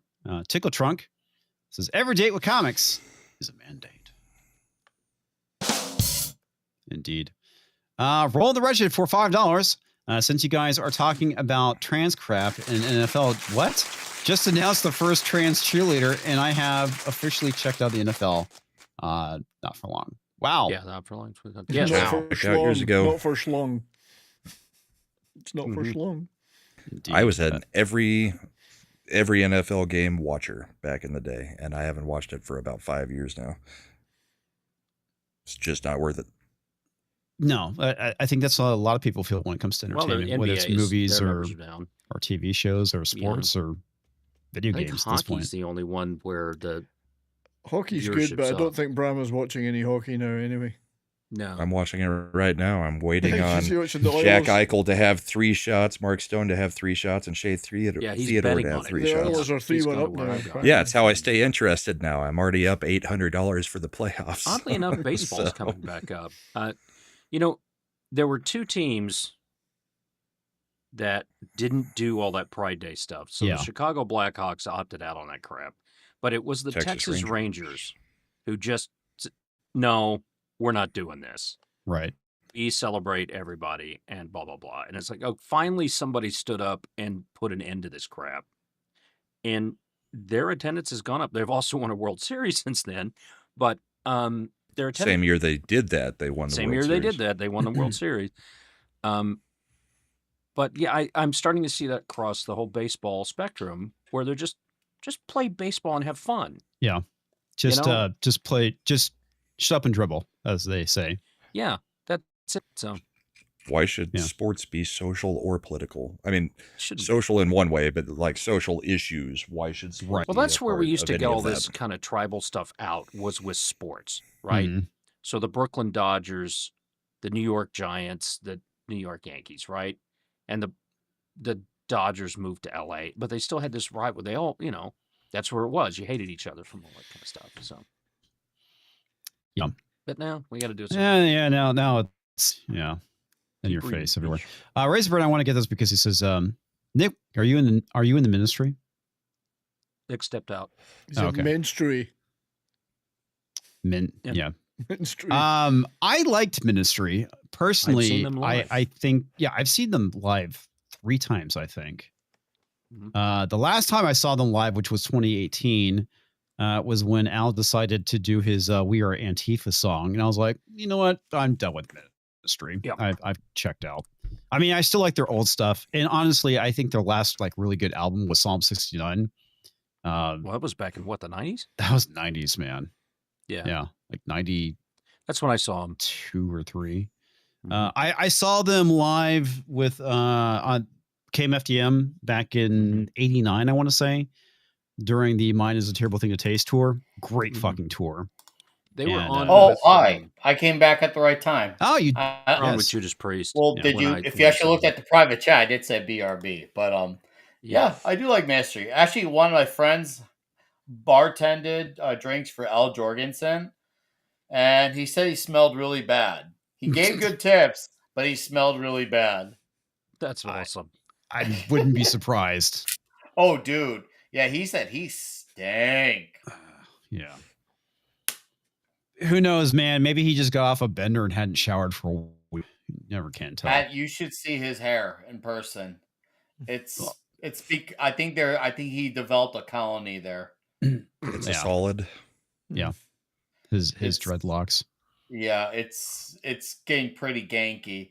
I thought Max Cavalera from Sepultura used to have a really out there dread, but then Al Jorgensen with the Hold My Beer, holy shit, he took that personally, and now he has the dreads. Woo. Yep. All right, we'll hit one more and then we'll get back to the conversation. Roll the Wretched for $5 says Britain was the first country to kiss the ring, and not that has happened. Watch every country to quickly follow suit, with the exception of China. It'll take more than that to save Britain. Yeah. Oh, dude, they're Fuck in the lubricated ass. No, fuck that. It's unlubricated. The That's right, Polish sandpaper. prime minister, I think, or whoever he is, he took down the European Union flag, stomped on it, and burned it. Which was the Damn. moderate thing to do, I think. Yeah. Nice. Holy shit, man. Well, you know what? Just shut the hell up. That's what it comes to. Both sides, left, right. Just shut the hell up. I'm tired of you. I'm just tired. You've already fucked up my entertainment. You fucked up my television shows. You fucked up my books. Just stop. What's going to happen is what's happening. I'm going to stop spending money. Well, yeah, that's what a lot of people are And doing. that's what happens. Nobody's buying this stuff. Yeah. So what am I doing? And this is I'm buying the thing. Rippaverse stuff. I'm buying the independent stuff, right? I went and saw Monty Python and Holy Grail came back in the theaters. I'm going to see that.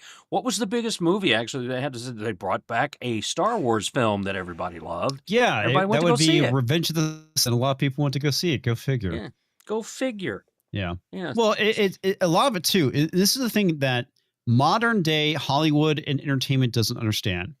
There is hundreds of years worth of entertainment out there, right? Be it books, be it comic books, Radio dramas, movies, TV shows. We don't need anything new to come out. We can go to the old stuff, which is a lot of people do. I mean, my wife every night basically will turn on Friends, which came out in the 90s. You mean she'll turn on Friends as in people she knows and likes? No. She'll turn on and watch the TV show Friends. That might be more fun. I mean, well, yeah. And, it's stuff like that. She watches a lot of older stuff, even though she's been. I told you about the time the kid, one of the middle boy came running. He's still living with us. He says, "You guys heard about this show, Friends? Why don't you try this one, Seinfeld?" Oh, that's funny. Yeah. The problem is, unless you've got the physical media, you may not be able to access that if Hollywood decides, no, only our new stuff is worth watching. Right. Well, that is such a losing deal right there. The whole one of the other major problems with Hollywood entertainment is the lack of physical media. The fact that they basically cleared out Best Buy of selling DVDs. And I don't know if it's because they aren't selling, but physical media is where it's at. And they need to get back. Yeah. Well, I think you're right. People got out of the habit and they can just go stream it. But at the end of the day, where they were making their money was off of physical sales of media. Okay. And then on top of that, and this is before everyone said, "Oh, let's create our own streaming service," which was fucking retarded, by the way. They were basically streaming stuff on Hulu or Netflix, and they were making bank off of it because of the royalty money. Licensing. And they decided to get their own streaming platform, and that turned out to be a fucking joke. And it became more of a loss leader than anything else. I wouldn't say it was a loss leader; it just became a loss. What movie have you heard about that got a sequel because streaming saved it? And this is a genuine question. If the panel knows, I want to hear an answer. What movie got a sequel or a second chance because it did well on streaming? Can you name it? No, but I know plenty of shows that have made a return because of syndication. Like Family Guy. Family Guy got canceled from Fox, and it got brought back because it did really well on Adult Swim. I honestly, Nick, I don't know of anything that has been brought back strictly because it did very well on streaming. I'm glad. Okay, good. That answers my question perfectly, because physical media was kind of like the equivalent of a movie a second chance. Let's just say it did okay, maybe underperform, maybe close to break even, but didn't. Physical media was that second chance game changer, helping the movie break even or do well, finding an audience, sometimes even outright greenlighting a sequel because of that. And stuff that would have outright bombed, they got saved by physical media release. I'll give you a great relevant example only because I talked about it Tuesday night. Grandma's Boy bombed, and I mean huge, bombed at the theaters. But guess what? That huge bomb made over $50 million in DVD sales. And now that star of the movie, played by Ellen Covert, who was on my show Tuesday night, who was Alex in the movie, he made a surprise appearance on our show, which is great. bragging here because that was awesome. I had to start Grandma's Boy on Toxic Tuesday. But yeah, he actually has had an idea for a long time that he's starting to finally bring on fruition to get a sequel going. And that was because this movie got saved by DVD sales. Like physical media had that much of an effect when they prioritize it. Now they don't. Now they stop prioritizing, and yeah, streaming, like I wouldn't say streaming killed it, but streaming obviously didn't help it. But they went out of their way to make it less available to stores. Like, oh, first we're gonna take it out of Best Buy. Now we're gonna take it out of Target. Oh, you can just rely on streaming. You don't need to own this. Just watch it on streaming. Well, you can still buy it off of Amazon at this point. I mean, yeah, you still can, but it does need a wider accessibility because I just picked up AD Police off of Amazon for $20. You did good. I think Chewy over on Rumble came up with the one and only answer for you, Nick. Karate Kid may be the only movie franchise that was saved by a streaming service because of Cobra Kai. Cobra Kai. They're doing another movie, right? Yeah, right, but it's not connected to Cobra Kai. That's what he's saying. But the Karate Kid, the Karate Kid movies. Sequels. So I don't really count that. 30 years ago. Yeah. And it's been a dead franchise until they did a remake streaming with brought it Jackie back. Chan in the 2010s. So no, not really. You could say they tried again. Well, they did a reboot with Jackie. I wouldn't call that. It's been a dead franchise until Cobra Kai. But it still happened. So that didn't really signal. You could say it brought it back into relevance, sure. That show brought it into relevance, sure, but they did have sequels. Okay. They didn't all right, put hold it on. out. Hold on, Nick. All right, let's look at the guy's career. He was in Saturday Night Fever. Can't remember his name because Travolta. John Travolta. Travolta was very successful for a long time and did nothing. All right, less than anything. And then Tarantino brought him into a movie, and off he went again. He took off. Pulp Fiction, right? Yeah. So, was Travolta just always great, or did Travolta get some kind of revival because somebody saw him and put him in a movie? Right? So, what would you call that? Something's led to the revival of the series, and it wasn't the So one in something led to 2010 with Jackie Chan. Yeah. Before Cobra Kai came out on TV, it was doing nothing. Now it is. Now you got merch sales. Now you get all this other stuff. So there was some kind of revival of that, whether or not it's, to the point they think, there's something. The Expanse That's just did the closest not thing to start on YouTube. It started on Sci-Fi, and then Amazon picked and it moved up. over. Amazon picked it up. That's just the closest thing that Chat and I could come up with. The Karate Kid sequels didn't do as well, but even you can make the argument that they did still fairly fine. Obviously, the one with Jackie Chan didn't do well, but but what is one thing that started out? That was an outright bomb. Karate Kid was successful. I wouldn't say it was a bomb. It just it going to YouTube because it was on. I think was it YouTube Red is where it started. YouTube Red started Cobra Kai, then it went to Netflix, and then then it went to Netflix. But it definitely revived it, and I think I'd definitely say it was. It revived the franchise. Yeah, but Karate Kid didn't start off as a bomb. No, right, but it was dead, is what we're saying. Yeah, it was very dead. We're talking about stuff that something led to its revival. An outright bomb. That's not moving the goalposts. That I said at the beginning. What started off as a bomb and had a second chance because of physical media? No, you said what got a second chance because of streaming is what you asked. And I would say that because of streaming, okay. Because I'm saying the Karate Kid franchise got a second chance. You're right, bro. But because you never mentioned outright bomb, you just said what got a second chance because of streaming. I'm saying the Karate Kid franchise. But that's what I was talking about because of stuff that outright bomb. That kind of obvious. Okay, I'm gonna pull this article up. I thought this was kind of interesting, not a surprise in any stretch of the imagination here. And because Culture's not here, I will embiggen it to 200% because he's blind. God damn it, go away. All right, AMC theaters. I'm not going away. Fuck you. I'm not talking to you. Oh, quarterly loss hit Wow, 202 million after box office gone off to a rocky start. Not gonna cover the whole article. I want to read like the first couple paragraphs because that's where things are kind of on point. So the lack of winter blockbusters took a bite out of AMC theaters' quarterly earnings. Well, winter always sucks, let's be honest, but that's be that as it may. Loses at the world's largest cinema operator widens to 202.1 million as the box office gone off to a rough start in 2025, a period that played host to flops like Mickey 17, which was also apparently a Trump allegory or something. Going back to what we're talking about with politics and entertainment, there you go right there. Snow White, which was just an abysmally bad movie. We know that there's probably a worse cut out there, and I really want to see that. Oh God! And the Alto Nights, which I've never heard of, no wonder that did poorly.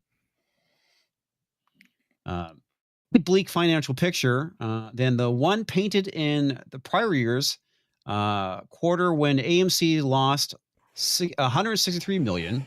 Revenue for the 3-month period ending in March fell 9%.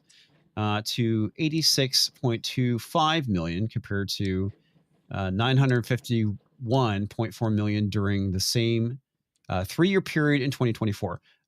Well, the other issue that we are seeing too that this didn't point out is that they had a strike, and that kind of fucked up a lot of stuff. Yeah. Sure. Well, they ran out of other people's money. You know why we haven't gotten a Star Trek 4 in this series? Because yeah, I understand it's not what people think Star Trek is, all this stuff and everything. They were pretty successful films, yada, yada, yada. They ran out of investor money. That's what happened. I thought there was a lot of other issues, not just the money aspect. No, so the actors were set to get I know that the more actors on basically 4, wanted more money. and They they wanted could, more well, money, no. yeah. The contracts They did that want they more had money. signed for the first 3 said that they would start getting balloon payments and more money in the 4th one. But they could not get enough investor money from China to make it, because that's when they started realizing, investors in China, that these movies weren't making any money. Right? Also, Night Devil. Night Devil. Yeah, losses per share came in at 58 cents to 78 cents in the prior year quarter. Yeah.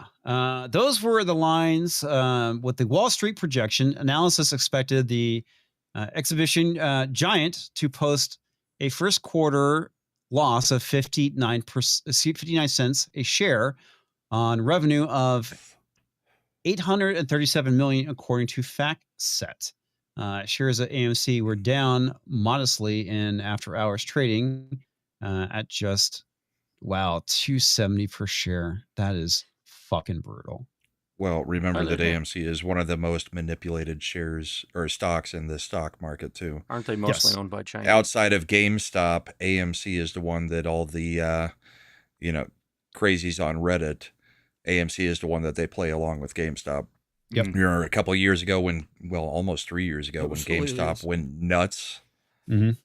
It's the same people mess around with AMC stock because it's low enough to mess around with. Well, yeah, and a lot of it too is because they were trying to short it, which is the reason why they were trying to do the diamond hands thing to basically kind of like beat the system. Right. Because they were basically shorting GameStop stock as well as AMC. AMC chairman Adam Aaron, they were buying, massively buying. Yeah, they were. I mean, it was a stock that was worth like $10. I'm trying to say what was saying is that at that time period they were trying to short the stock, not the Reddit people, not the diamond hands people. The market was trying to short it to get it back under control. Was trying to short it, GameStop and AMC, and basically to fuck them over is when they went and bought all those shares and boosted, to bankrupt all the shorters. Yes. Yeah. So that's what that was. But AMC is the other one that they play with. So yes, that is the case. All right. Adam Aaron sounded a defensive note in a statement accompanying the results. Anyone trying to draw any conclusion about the success or appeal of movie theaters from the results of the first quarter of 2025 is likely to be mistaken, because industry-wide domestic box offices in Q1 was, in our view, a distorting anomaly, and again, because we're coming off the strikes, that has already corrected itself. We continue to believe that moviegoers' demand for a balance of 2025 and all of 2026 will show great strength. Really? I'm not sure what movies they're looking at. What's that? I'm not sure what movies they're looking at for the rest of the year and 2026 that are announced that are going to be the huge ones. Mission Impossible. I mean, as much as I'm looking forward to the new Now You See Me, that's a niche movie, always has been. It never did major things in the theaters that I can remember. It more was a cult classic. Do you think there's still not a ton coming down the pipe? Stitch, Mission Impossible. World, I guess they might make a profit on that. I don't know. Jurassic World. I mean, who's to say? Jurassic World 21. Okay, and I'll ask this to the panel, and I'll ask this to the chat as well. What movie this year are you excited to see? Now You See Me 3, whatever the subtitle is. Okay. Nick? And I guess Mission Impossible. Say that again. Sorry. What movie are you excited for this year? Are you excited for? Mission Impossible. I mean, as far as my personal taste, but for the children, I'd say obviously Lilo and Stitch. That's as far as excitement goes. Lilo and Stitch with the kids. Yeah, so. Lilo and Stitch is going to do very well. It will probably break $1 billion. That's $1 billion movie. Yeah, most likely. Because why? They didn't go fuck it up. They didn't have an actor out there shooting their mouth off, basically poisoning the well. Yeah. It's gonna do just great. Yes. Okay. Thank you, Unknown, because this is the one movie I actually really do want to see, and that is 28 Years Later. That looks good. I was shocked that trailer looked good because I was worried that my wife might actually go with me to the theater to go see that because she really likes the series. So is that more of a horror series? Yeah, it's kind of a zombie movie. It's a horror. Get it? Yes. Right? Yeah, that's the stuff. Yeah. There's a certain niche of people who love those kind of films. They go and see them. Mm-hmm. Right? It's the comic book movie that they made into the giant blockbuster. Mm-hmm. Right. But the niche for the comic book movie, the crowd that would go see that, like they see the horror films, is not big enough to pay for a blockbuster every single time. I think if you don't make the movie to where everyone's going to go see it, not going to be there. Mm-hmm. The one thing I'm kind of curious about, because it is very apparent that the superhero genre is pretty much dying or dead at this point. But yet we still have Avengers Doomsday, and then Secret Wars that are supposed to come out. And again, I know that they're planning on putting things on hold because of the Trump tariffs on movies. So God, I hope Doomsday goes on delay. I would love if Doomsday went on delay. But what happens after those movies? Let's say they do get made and they don't get canceled because of reasons. Mm-hmm. What happens after that? Okay. Mm-hmm. I don't know. I can't say that we're going to be seeing any more like major superhero movies coming out. Because if Fantastic Four flops and they do Doomsday flops, it's dead. Hey, it's a possibility it could go well. Okay. I'm just throwing that out there. It's a possibility it could do well. I don't think it's going to do well, but it's not out of the realm of possibility. So there's that. I actually will go out on a limb and say it is. There's no way either one of those two movies are going to do well. And well is relative. Yeah. Okay. So you've had massive inflation, ticket price up. So you can't go off of dollars. Catso. You can only go off of dollars per ticket sold. And even then, you've got to do off cost and things from there. Yeah. So if the dollars per ticket sold is higher and the numbers are the same, then you don't have people going to see those films. Less butts in the seat. Yeah. Well, okay, this is the issue with the comic book industry. What happened? Back in the day, comics, when I was growing, cost 35 cents. By the time I was in high school, or leaving high school, I should say, depending on the comic book you're looking at, is anywhere between $1.25 to $2.50.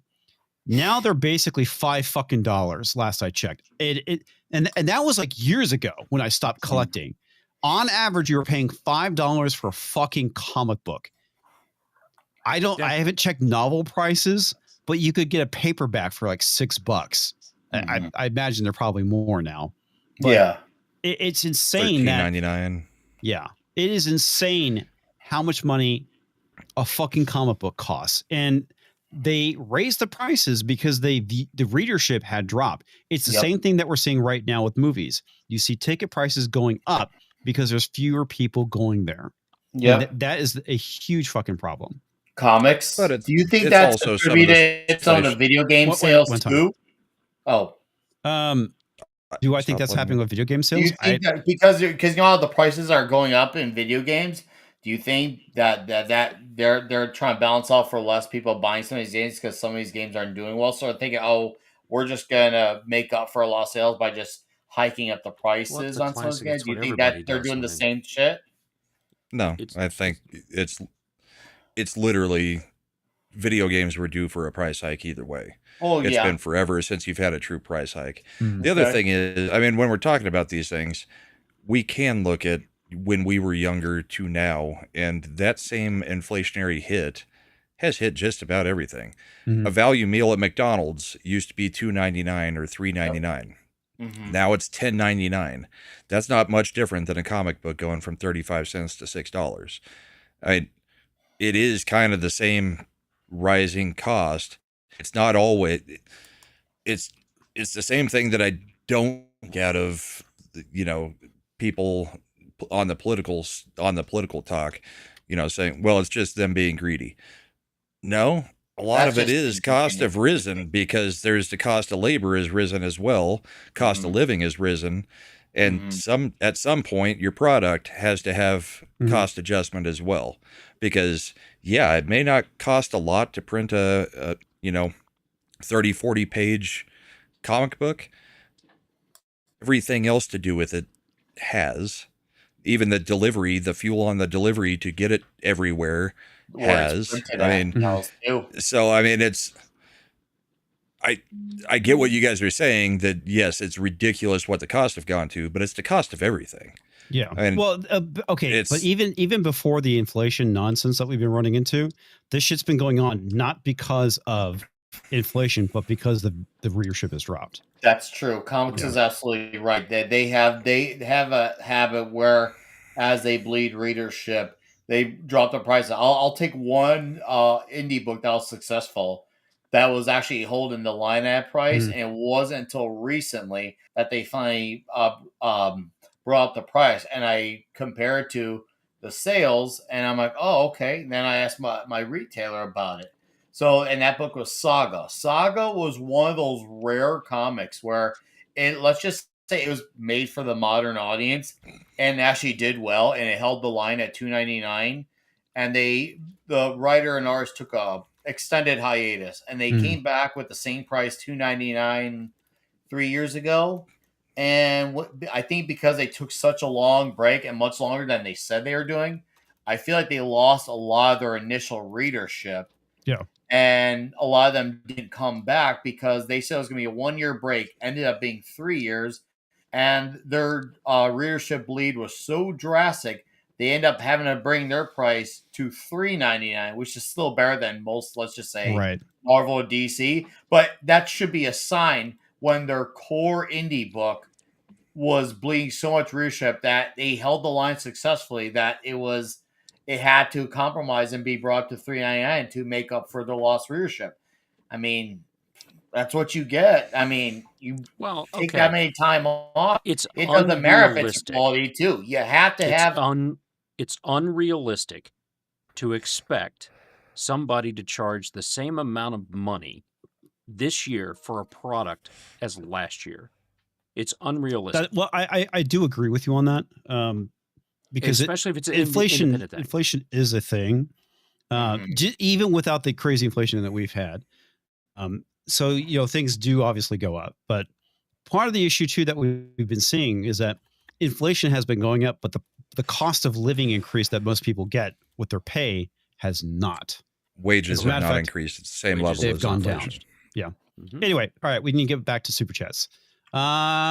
The Canadian Roland for $6.99. We're halfway there.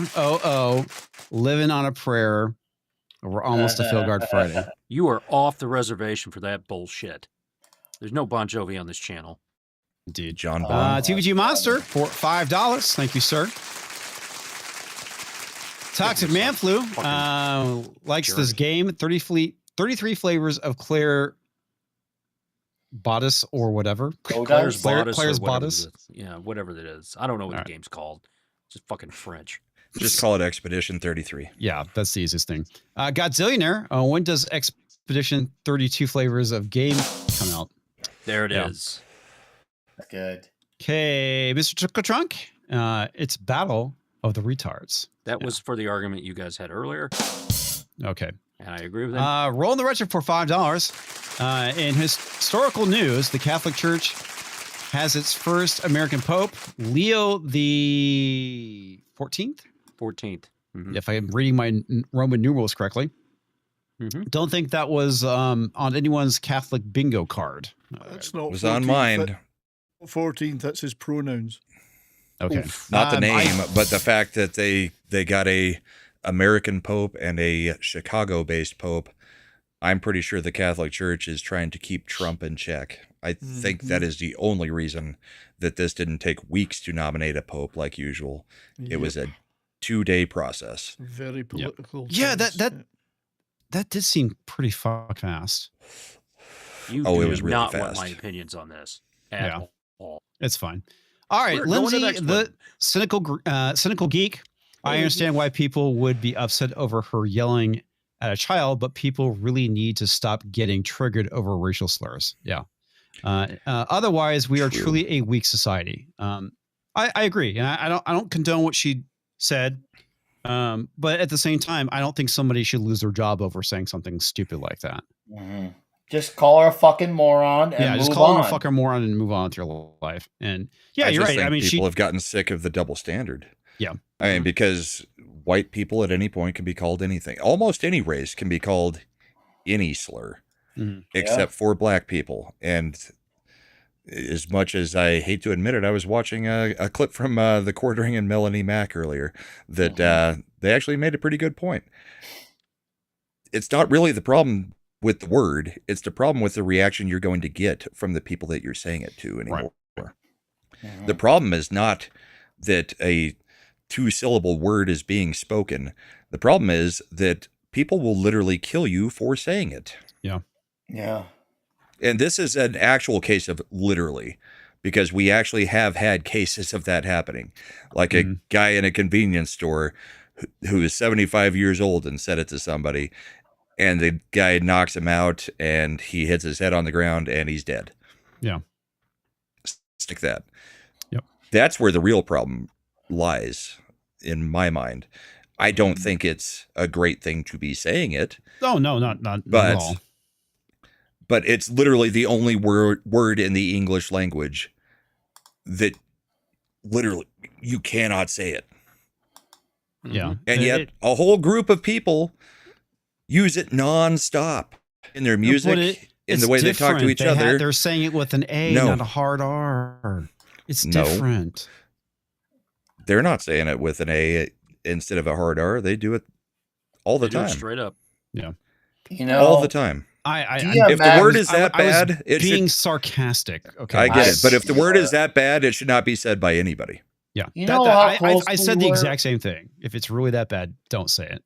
We were so close to being past this bullshit when DMX played to a crowd of pasty whites at Woodstock 90 or 99.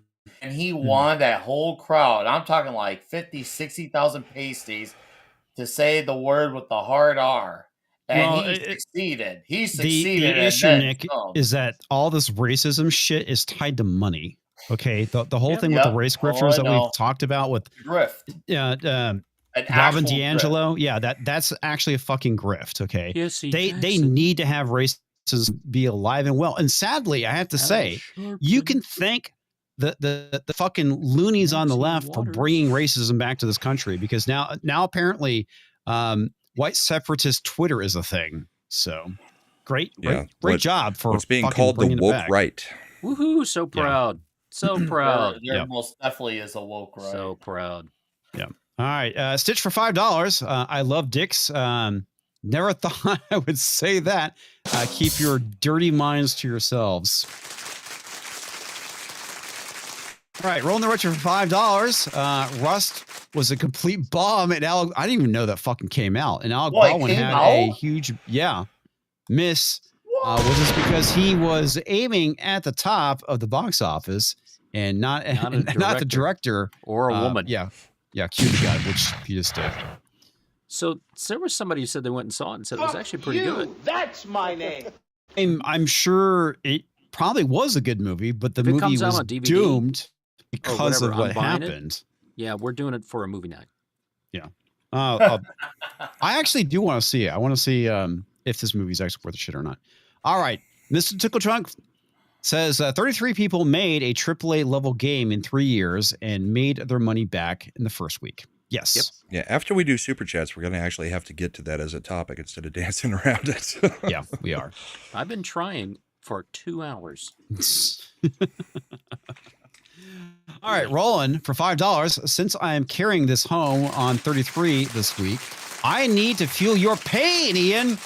Either Assassin's Crud or Failguard.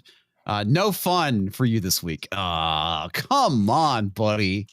Come on. I get $5. You can play that other game. All right. The Canadian Roland says, okay. Here I am with another super chat. They're running out of things to say to you. Yeah, they really are. Lindsay says, I've been pining for more turn-based RPGs. I have a feeling Expedition 33 will satisfy that itch. Yeah, you should play it. It's great. I've watched you play, Lindsay. Other games, you'll like this one. Well, Stitch says, for $5, I'm only giving you even more money because Roland guilted me into giving you more money. So there you go. That's what you get slapped. Okay. Roland for $5 says, chat wins, Ian loses. Again, bravo. Yep. And fine, I'll put up a poll on what game I should play. Serious question. Square Enix or any of the big big guys there. I can't say these names. Kitase, Sakaguchi, Uchimatsu, and anyone commented on Clair Obscur. There you go. Okay, FF will always have a place in my heart, but SG has egg on their face. RN. I mean, Square Enix has refused to. They've gotten away from the turn-based games or turn-based gameplay that made Final Fantasy what it was. They should have been the ones to innovate in the way that Expedition 33 did, rather than continue with the action RPG stuff for every game. They could have done it themselves, but it's not Square Enix that has the egg on their face. It's Ubisoft, because this is all their developers that left. That basically took off. Made the game. Yeah. Which we are going to talk about as soon as he's done with the super chats. All right, PHA's Helicopter Tours for $2. I would serve Square Enix well to take note and the high road on this and use it as a lesson. You can see the FF inspiration, a bit from every game better than Final Fantasy Online, Strangers of Paradise. Yeah. We'll get into that too then. Mm-hmm. PHA's Helicopter Tours for $1. A lot more than that. Yeah. Do you think the comic book industry had a hand in getting manga banned or censored? Laws were made last year over manga. No, I think the leftist industry did. Yeah, I agree with Brom on that. Comic book industry is so influential, they don't even have the influence to pull off some bullshit like that. Yeah. They want to. I mean, maybe I'm sure if it was the 90s, they'd have that type of influence. Yeah, it wouldn't work because they have no prominence. These people are best known maybe at cons, but the minute they step outside that door, they're just like everyone. Yeah, nobody fucking knows who Mark Waid is. Yeah. Yeah. He's a fucking retard. Can make people reminder to watch Mr. In Between. At least trailer. I will do so. Yeah, Stan Lee was probably the only truly household name. Household name, yeah. Yeah, as much Outside as of the characters themselves, Stan Lee was the only creator who was a household name. Yeah, as much as Jack Kirby is king. Yeah, he wasn't a household name unless you're a comic book nerd. You know, every comic book nerd knows who he is. Jack Peter Kirby Chase wasn't in Kevin Smith movies. Yeah, that's true. Well, yeah, he's dead by then, I would say. Yeah. Peter Chase Helicopter Tours for $1. Remember when Disney forever embarrassed themselves by thinking The Uyghur prison. Yeah, the Uyghur prison guards for keeping the screaming down during the filming of Mulan. Yeah. That's something they should never live down. Listen, by the way. if you Disney's an evil company. Yes, They have been for years. Yeah, this isn't new. And not like recent years. They haven't been a good company for 40 years. They haven't been a good since Walt died. And even then it was iffy. You do some research on Disney and what they did and all the stuff from there, you'll stop supporting them. Well, there's a book out that covers like all the bad shit that Disney's done, like the company. Disney's evil. Yeah, That's the the fact end that of they've basically covered up people dying in their parks and whatnot. Yeah, it's they're fucked up. Peter Chase Helicopter Tours for $1. They did this to us in 2017. Jason Schreier, writing for Kotaku, demanded Ubisoft and all games companies get political to combat populism. Trump, yes, for FC4. Yeah, I remember the whole Far Cry thing and them demanding that they do that, and that probably is what pushed them. Well, that's what pushed a lot of these gaming companies in that direction, was because of the political backlash of people like Jason Schreier, the Anita Sarkeesians of the world and whatnot. The fact that her and what's her tits went to the UN and complained about video games and the video gaming industry and the backlash that they receive for saying stupid shit on the internet. Yeah, go figure. Is what it is, though. Then they positioned their pieces over time. Yeah. It was a dying move in the end.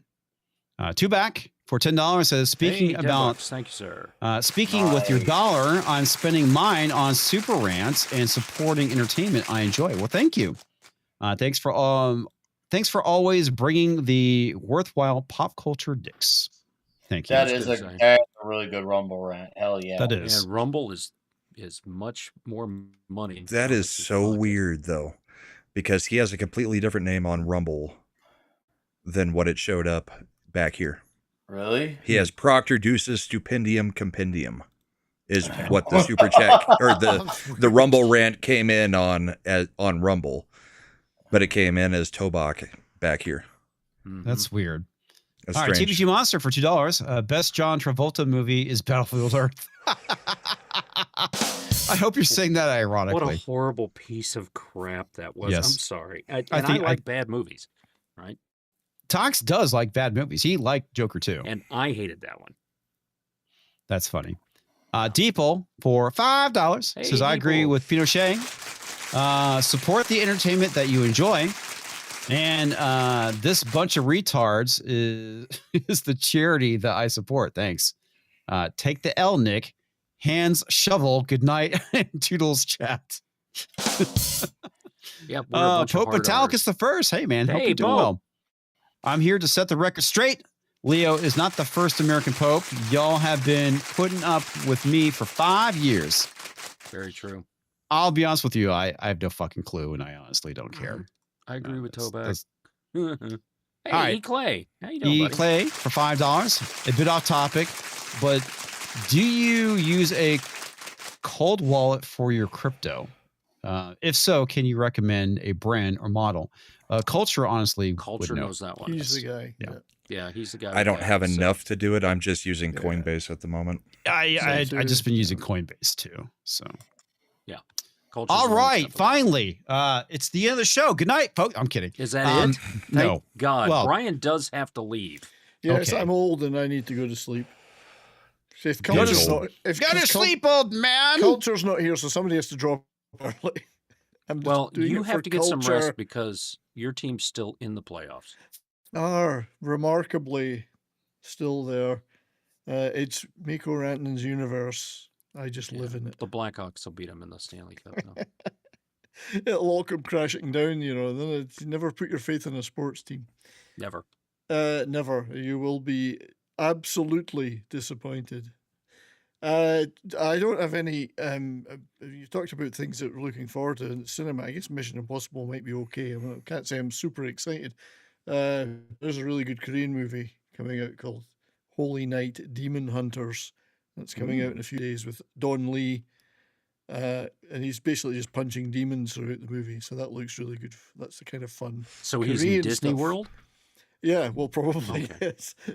So Probably should have made him Pope. we should have made it. Oh, Don that Lee was as the good. Pope would have been perfect. That Mhm. would have been the perfect choice. But yeah, there's always lots of great Korean stuff coming out. Check my channel out if you want to see any of it. There's a great movie you watched yesterday called The Match on Netflix. Check it out. Fantastic movie. Other than that, well, there will be other stuff this week, I'm sure. Send it out tomorrow night. If Bramad wants to do bourbon and boarding on Saturday night, we'll do it. I'm sure he will because he's making a lot of money out of hockey now, apparently. So He's making bets. indeed. And next It's the only thing keeping me interested now. next Monday on my channel, the movie we will be diving into in detail and having a lot of fun with is the 1978 British military action movie, The Wild Geese, Ooh. which is like, it's not the Expendables, it's more like the Depensables with The Richard Burton Depensables, yes. and all. Yeah. So anyway, that should be a lot of fun. Enjoy the rest of your night, everybody. Thank you to everyone in the chat for being here, your super chats, for supporting this show and Comix' channel. We'll all tell him appreciate thank you. that. Shut up, culture. Yeah. Yeah. Oh, wow. Get out of here, old man. We didn't even play him out. We're not doing that anymore. we got Oh, to talk about Expedition 33. He was He- trying. All right, I'm turning out the backstage now so Brian. I could no longer hear Brian. Good night, Brian. Take care, man. All right, let's talk about Expedition 3, which has Nice just been headlines. a fucking fantastic game. And I know Roland doesn't want me playing it because I like playing it. So yeah. Oh, we got to do that poll. I have found that most people that watch streams would rather watch you play something you enjoy playing than something you hate, even though it is much more trolly to try to make you play something you hate. Yes. Most Roland's- people enjoy Roland's watching you different. play something that you actually like more. Yeah, fair enough. I hear on certain websites they like to watch you playing with yourself. Yeah, those are all the wrong websites, I guess. Only But anyway, midgets. let's talk about Expedition 33.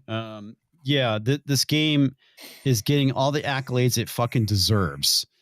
Because yes, it goes back, it flies in the face of what's happening with AAA gaming. The fact that you have 33 people taking 3 years to make a game that looks good, and it's not a buggy fucking mess like we've seen a lot of AAA games.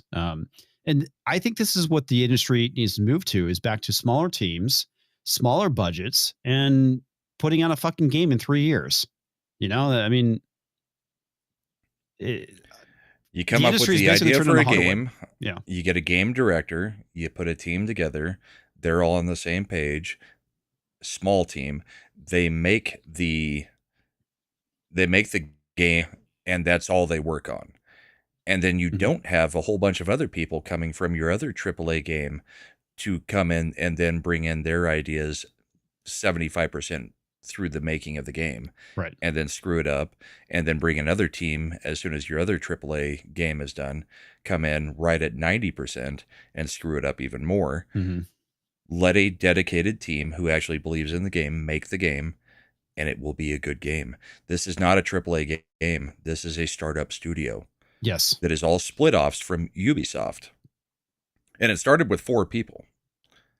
Then it Yeah, went to 9. Yeah. And then it went to 33. Well, actually, it went to 30. The 33 thing, I think, is a myth because of the name of the game, but it's a 30-man team. And they all are wearing different hats, doing all the jobs that you would need to do in a business. You know, some guys have to take out the trash, some have to, do a little bit of vacuuming around the offices, but they're all developers. Mm-hmm. You don't have 3,000 people which 2,500 or 2,700 are managers telling the people with skill to do what they need to do. You have the people who are actually devoted to the game making the game. Have you've heard of Stardew Valley, right? Yes. Okay. Never played it, heard of it. I haven't played it either. Stardew Valley is essentially I'm not gonna say it's a farming sim. It's a little bit more than that. But it was a game that took one dude 5 years to make. And it was, it was a passion project. Wildly successful, very popular game made by one dude.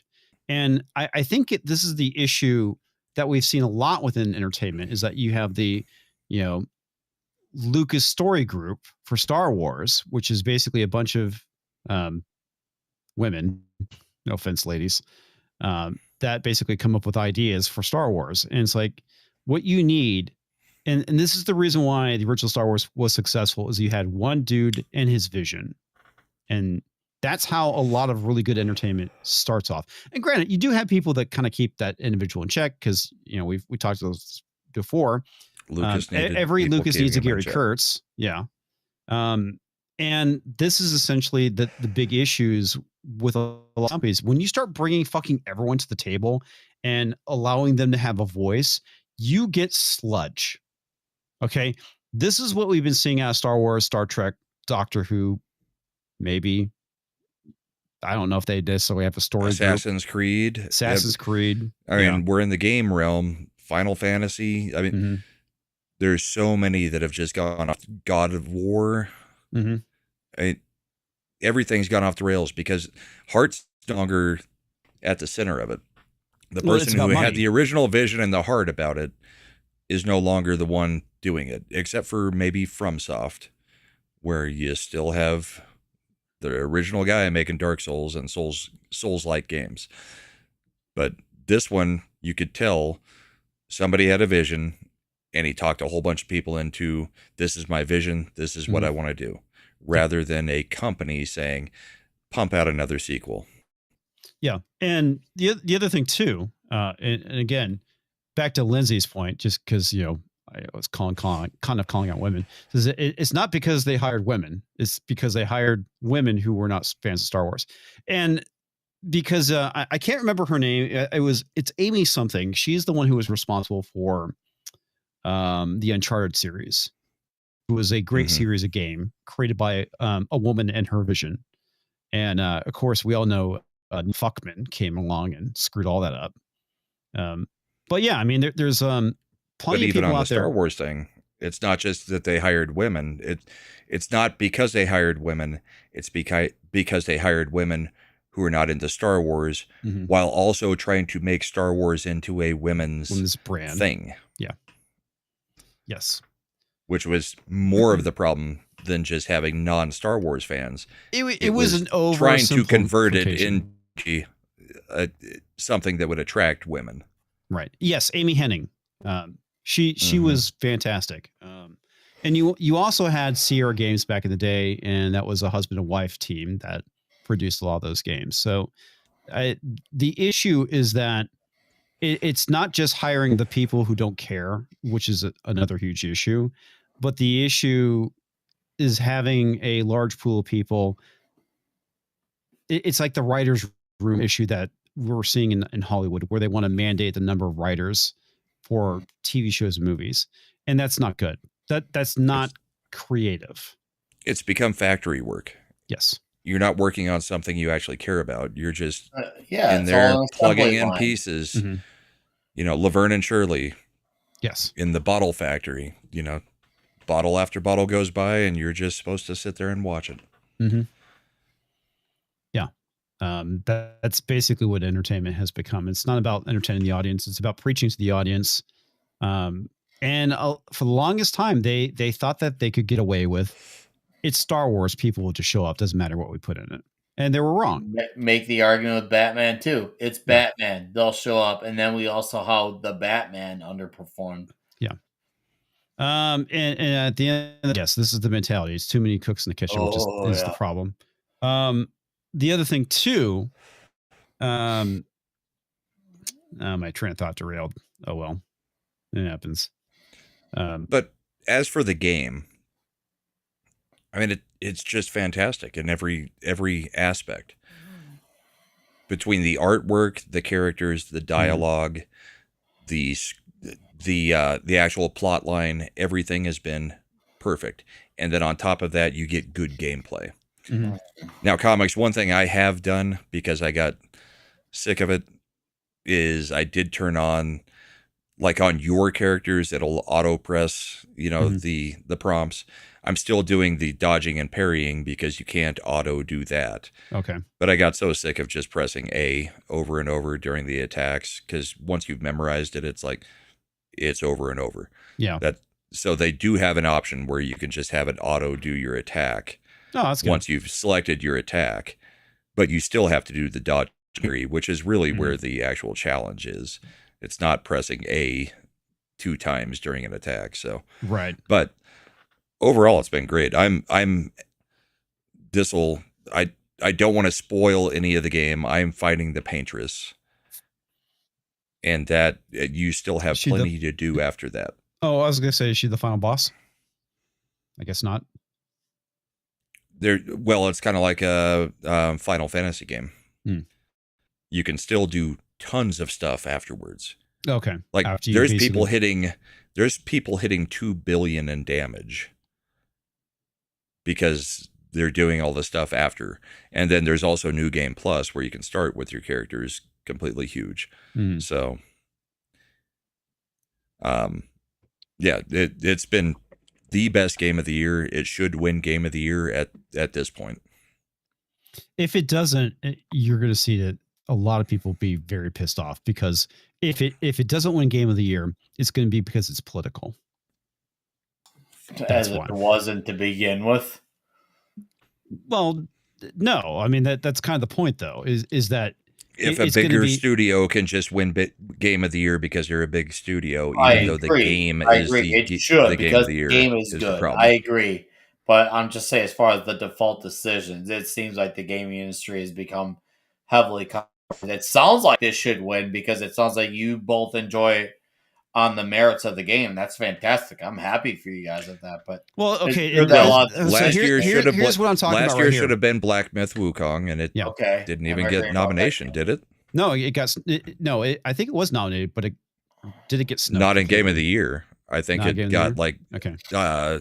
It got like story or something like that, which it wasn't even an original story. So I think the game that's going to get Game of the Year is going to be Assassin's Creed Shadows.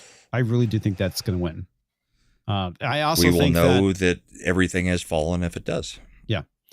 I also think that the next Assassin's Creed game, because of Shadows, is not going to do as well for obvious reasons. The other thing that people brought up about Expedition 33 was, I think it was Pinochet, was that it takes from a lot of Final Fantasy. It does. It also takes from Lies of P, which was another independent game from last year that was fantastic, or maybe it was 2 years ago. It takes from everything in the genre that has been good. It takes a lot from the Soulsborne games. The dodge and parry system is very much like a Soulsborne game. Yeah. Learning the timing, learning the patterns is very much Souls-based.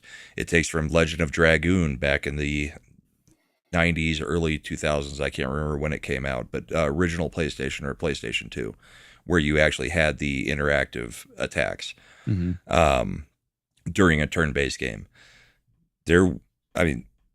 They have robbed from every game, but they made it their own to make it something completely individual, but taking pieces from all the good things from RPGs over the past 20, 30 years, right, to make it into one culmination of just a fantastic game. Yeah. And it shows. And it's amazing. Like a lot of the games that gamers actually really love get ultimately panned by the media, games journalism.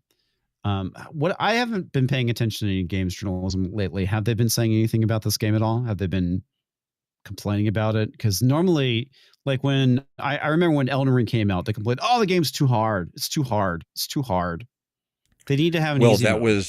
that was a number of the other studios who had just released big games at the time, and Elden Ring blew them out of the water, and they were complaining, trying to get Elden Ring brought down. Yeah.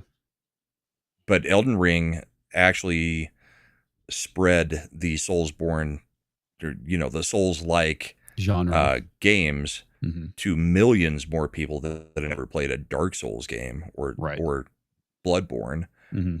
So it wasn't that it was too hard. It was that they did it too well, and other companies were pissed off about it. Well, here's some headlines for you, Comix. GameSpot. Clair Obscur Expedition 33 sales numbers keep climbing as more players jump into it. Clair Obscur Expedition 33 success continues as its soundtrack tops the Billboard charts. Has spectacular combat and twists. That's New York Times. It's IGN. Eurogamer.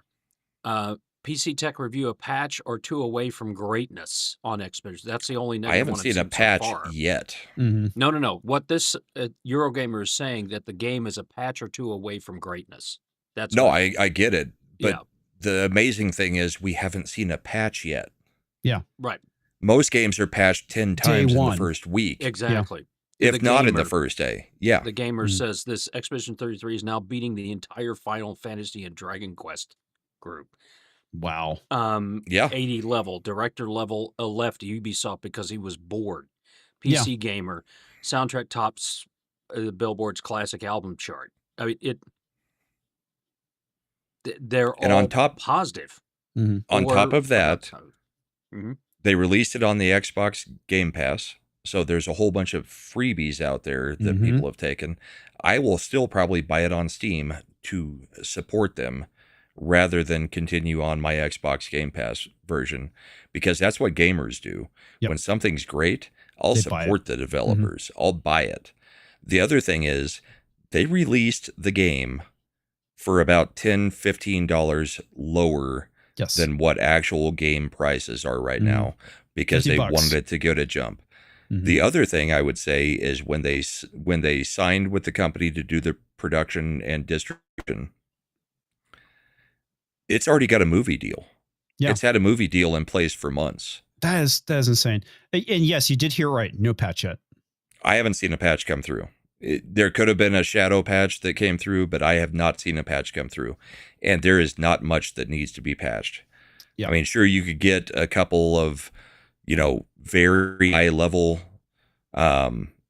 things out of there where the synergy between a few of the Pictos is not working the way as intended, but they made unlimited damage after you get to a certain point for a reason.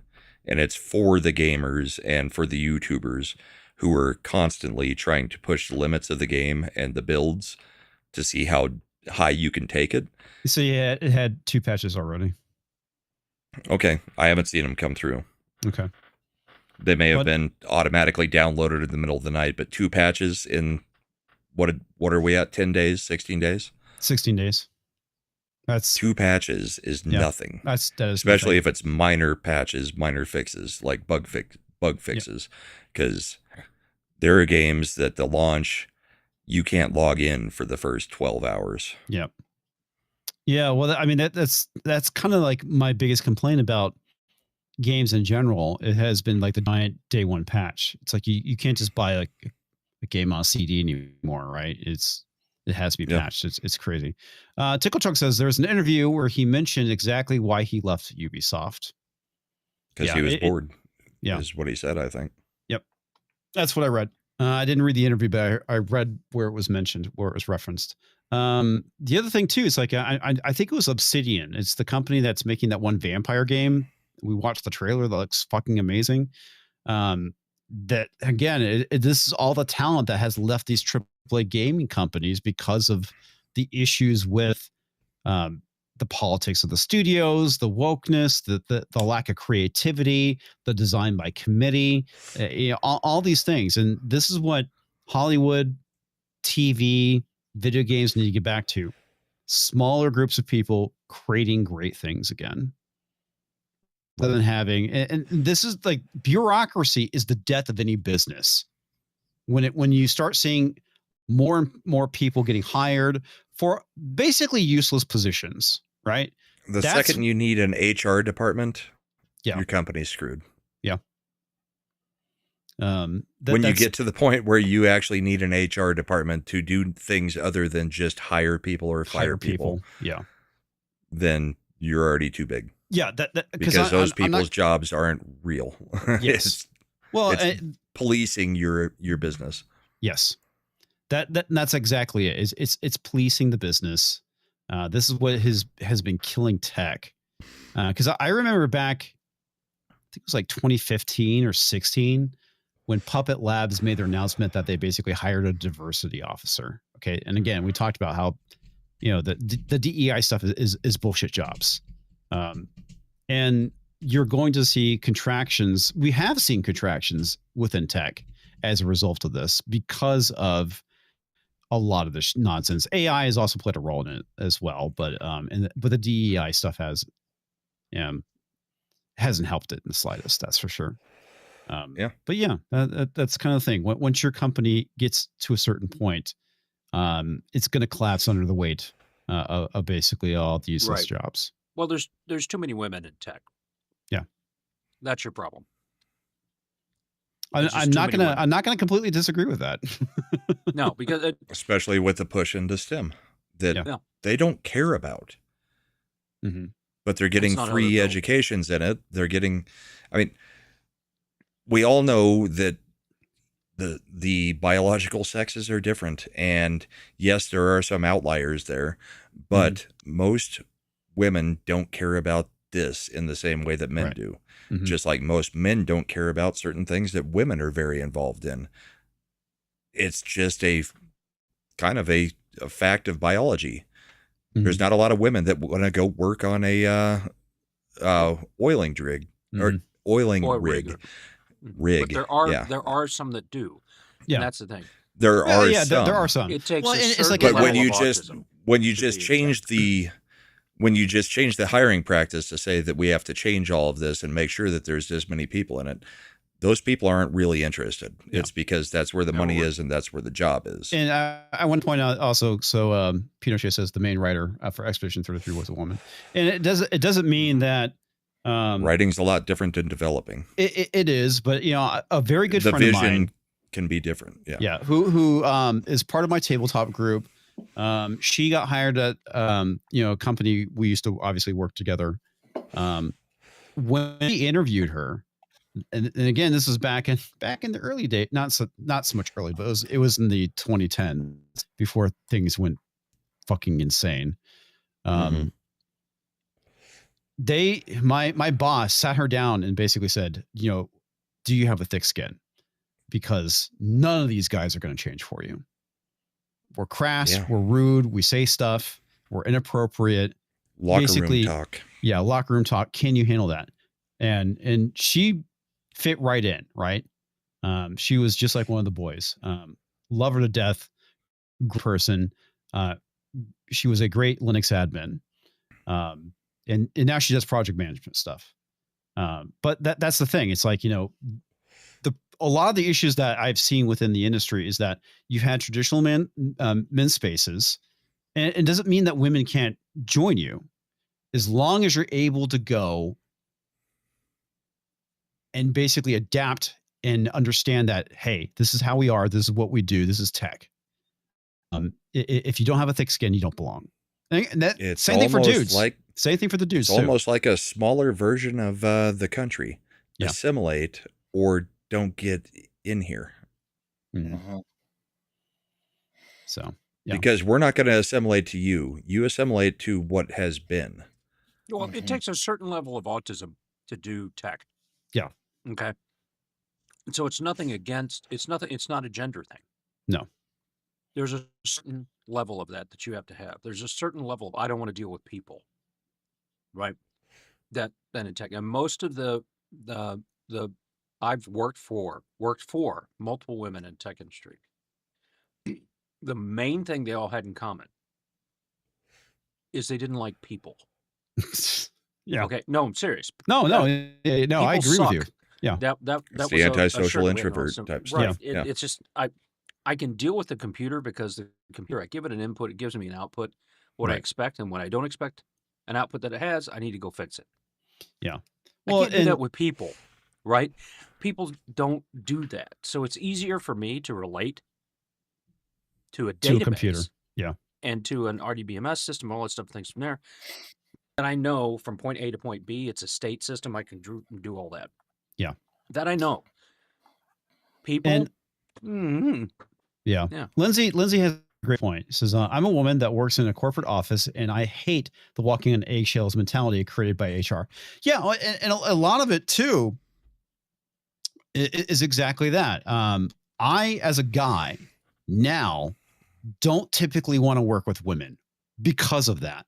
And because I don't want to accidentally say something offhanded just as a joke or whatever, and then find myself in trouble or getting fired because I made an offhanded comment that was taken the wrong way. Yep. That's my concern. And that's all the HR's legacy of Me accomplishes- Too. Yeah, that it HR is. is It's the legacy of Me Too. It's the HR thing. Because my coworker I was talking about, I was sitting there talking with some people, and she walked by and she slapped me on the ass. And I was just like, I believe I just got sexually assaulted, or made a joke about that. And it was a joke, right? I mean, we could do shit like that. Was she and bending nobody over? What's that? Was she bending over? I mean, how did she reach it? There it is. Okay, good. All right.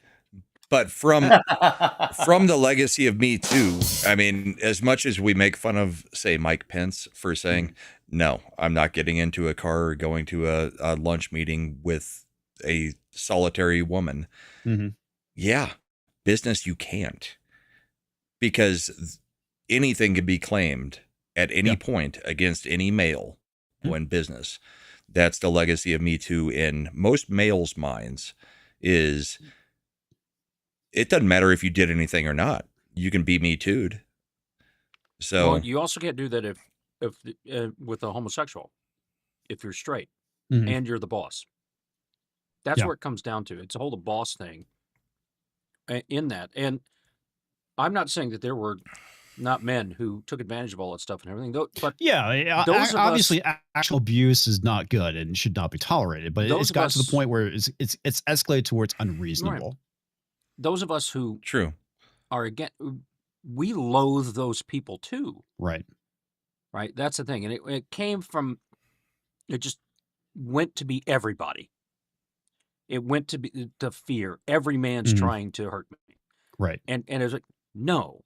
Well, And that's what I the went through feminists are this- saying is that every male is a potential rapist. And Right. it's like, fuck I went off. through that kind of training 20 years ago, and Mhm. and the person crossed and said, well, if the scenario was if I complimented her on her hair, I said, oh, you've redone your hair different. It looks nice. And they asked her if she thought it would be harassment. She said yes. And I said, oh, me too. If you're offended by that, I would feel like it's sexual harassment against me. And she goes, what do you mean? I'm like, well, if you think that I'm coming on to you, then you're disrespecting the vows that I made that put the ring on this finger. Mm-hmm. So you're disrespecting me here just as much as you feel like I'm disrespecting you. In fact, Right. more. Mm-hmm. And pin drop. All of them. Right. Because they didn't know what to say to that. Yeah. HR and all that stuff. I said, because it came out, I was like, of course I'm offended by what she's saying here. And they were like, what do you mean? And I pointed to the ring. I said, I made a vow Mm-hmm. that means something. Yep. Apparently not to you, but it does to me. And the moral high ground is mine here. And that was it. They actually shut down the training at that point and shuffled us all out. Yeah. Yeah. Good. And that's what, to me, that's what it is. If you're I'm right in about the something, office. Cox, they will just shut up and pretend the conversation never happened. They won't say you're right. You have a point. Acknowledge Nope, they just you. shut it off, They walk say anything wrong on their doing. I know because I've dealt with bullshit from HR. Mhm. And the minute that they realize they have nothing on you, they just move on and just pretend to not have the conversation. Then they play nice with you from now until they Mhm. no longer work with you. That's exactly what happens. Mhm. But I mean, well, at the that's same time, do any of us really believe that Weinstein actually did anything that wasn't expected or by any of the consensual. women that went into his room? I don't I mean, know. I don't know. I don't know either, but I'd be willing to bet 90% of that was the casting couch, because how many people got their careers because Yeah. of Weinstein after being with Weinstein? Well, remember the whole thing that's the happened whole with- problem with the Me Too thing is that, yes, once you get success, then you look back on it and say, well, I had to do this to get there, and I feel bad about that. And it's like, that's different than when the chick who, what was his name? Aziz Ansari, the comedian Mhm. guy, when he apparently was not good at sex and the girl was not happy about it. So then she claimed sexual assault. I think he wanted a against him. blowjob, and that was it. And I don't Right, know. but it's yeah, the whole thing was it's a fucking stupid. minefield that men have to, because Navigate. the other side of what you were just saying is, if she was, this is going to sound mean, if she was attracted to you, it would not have been sexual harassment. Right. But if she doesn't find you attractive, then it's sexual harassment. I mean, that's the way the world operates with women. You can see have it you seen that over that and one- over and over in the man on the street interviews. Have you seen that one cartoon where it's like the really good guy and he says something, I can't remember what it is. He's like, "Oh, you're so sweet," and like the nerdy IT guy says it, and she's like, "HR, I'm being Exactly. sexually harassed." Same thing with all the crap going on in gyms across the country. Yeah. If it's the hot guy in the gym, they don't mind being watched and somebody approaching. If it's somebody they don't find attractive, then it's a problem. Well, okay, and this is not every case. It's not every woman. I don't want to get streamed at by some of the chat, but that is kind of the pattern that we all see. Well, not only that, there's the thirst trapping that they do, where they set Yes. the camera up. They intentionally are doing exercises to either basically bend over and show off their ass. And they get mad when or they it's faux outrage is what it is. You're They trying to get pretend- attention, and when you get the attention, if it's not from who you want, then you're going to be outraged by it. Well, no, I think there's been plenty of times where There's it's like also fake outright good-looking dudes outrage and they get from TikTok. Yeah. Yeah. Well, yeah, basically they're what kind of Liz like is saying- setting up a situation, somebody looks at them and then they get mad, and it's done intentionally because it gets views on Instagram or something like that. Right. Okay, Well, I'm going to be Lindsay's- honest. Because I've had more hostile encounters with women at the office than men.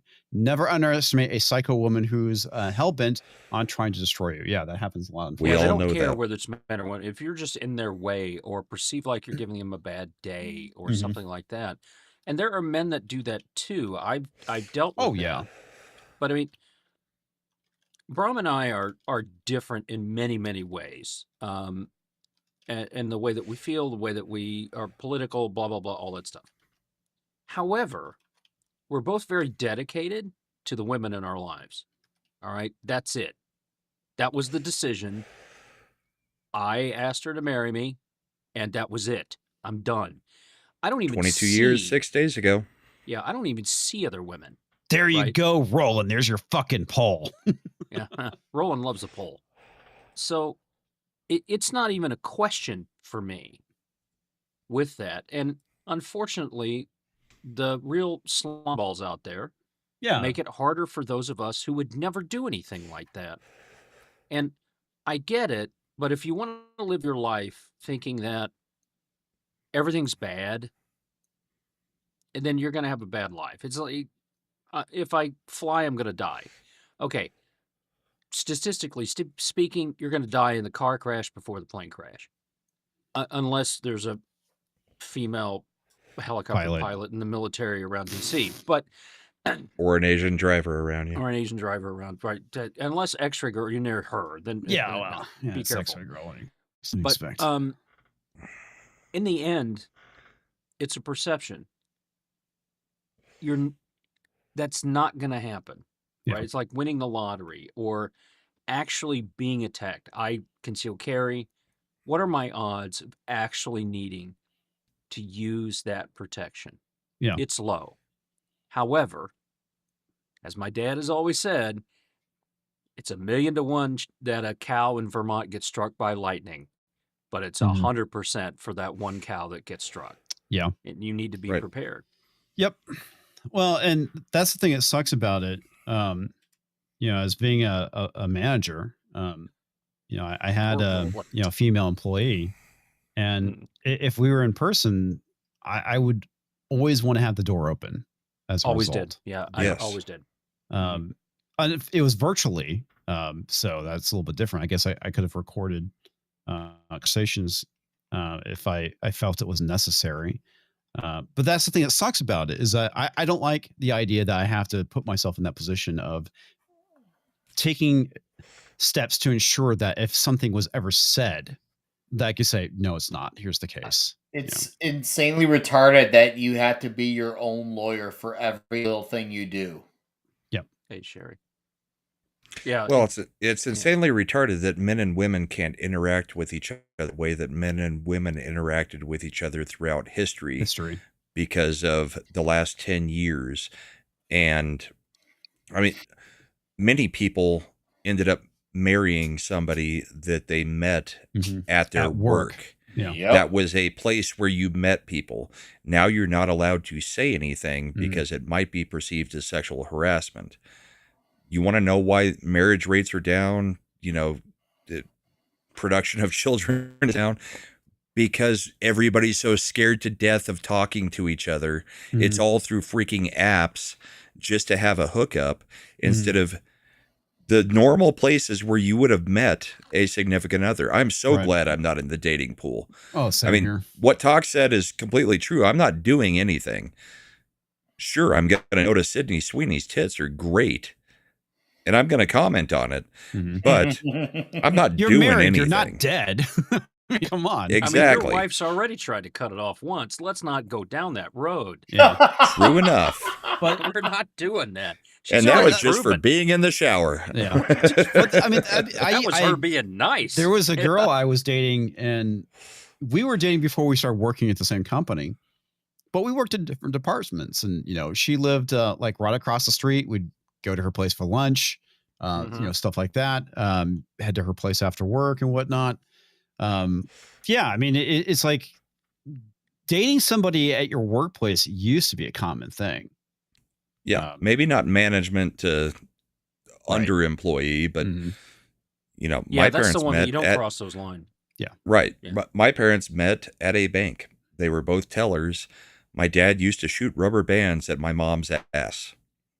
That's how he got her attention. And then they started dating a couple weeks later. I can see those genes have made it down to you. Yeah, it was not an abnormal thing to find a spouse at work rather than a bar. It was not an abnormal thing to, find your spouse at church rather than a bar or an app. Right. Now it's bar life and app life from what I can see. I'm not in it, so I can't really say to anybody who's younger than us. But like I said, there's no way in hell I'd want to be in the dating pool right now. I feel sexually harassed by lovely Sherry right now. She's telling us she's having tacos. You need to keep that to yourself there, Sherry. Well, on Tuesday, she was talking about how she used to have fun in the theater. So had fun in the theater with tacos? That's the thing that's life has become true. When so I have fucking a sandwich, sterile. I want it with tacos. Yeah. Not hot dogs, I mean, tacos. It's fucking crazy just how sterile everything has become. All the spontaneity and fun has been vacuumed out of life because of Me Too and other stuff like that. Because of the let's get back to Mad Men, where we can have a bourbon at work or 7 and smack the secretary on the ass. It's a little too far, but no. Brahma is the 1950s, okay? Brahma's the late 1950s. Well, I mean, technically, you work from home. You could already do that. Dude, we need the pendulum to swing. I do multiple times a day, and then I take a shower with her at lunch. We need the pendulum to swing farther to a point where there's not an option for press 1 for English. It should be the fucking default. Straight up. That's where we need to be. It's a small thing, but it's a sign of where we should be. We need I would love to be in a world that was a lot like the Wild West, but with today's advancement. To me, that's an ideal world. True, genuine freedom that the before times had, but with today's advancements, that's the best of both worlds. I wouldn't have any worry. If I could avoid not having to pay that stupid bullshit 9/11 fee to deal with all that security bullshit, I would. So I don't have to deal with that shit. We overreacted with that shit with 9/11, and now all of a sudden security and cameras and eyes are on us all day, everywhere you go. We overreacted because of fear, and then Corona just fucking hyper emphasized fear more than ever. Now everyone's scared of every fucking thing on the planet, and I work in a blue freaking area. Oh, dude, it's insane how people still get scared of getting the Kung flu. I'm not bullshitting you. It happens. Oh no, there's times where, unfortunately, I've been going to McDonald's more often, mainly because of heading to a client site in the morning and not getting breakfast.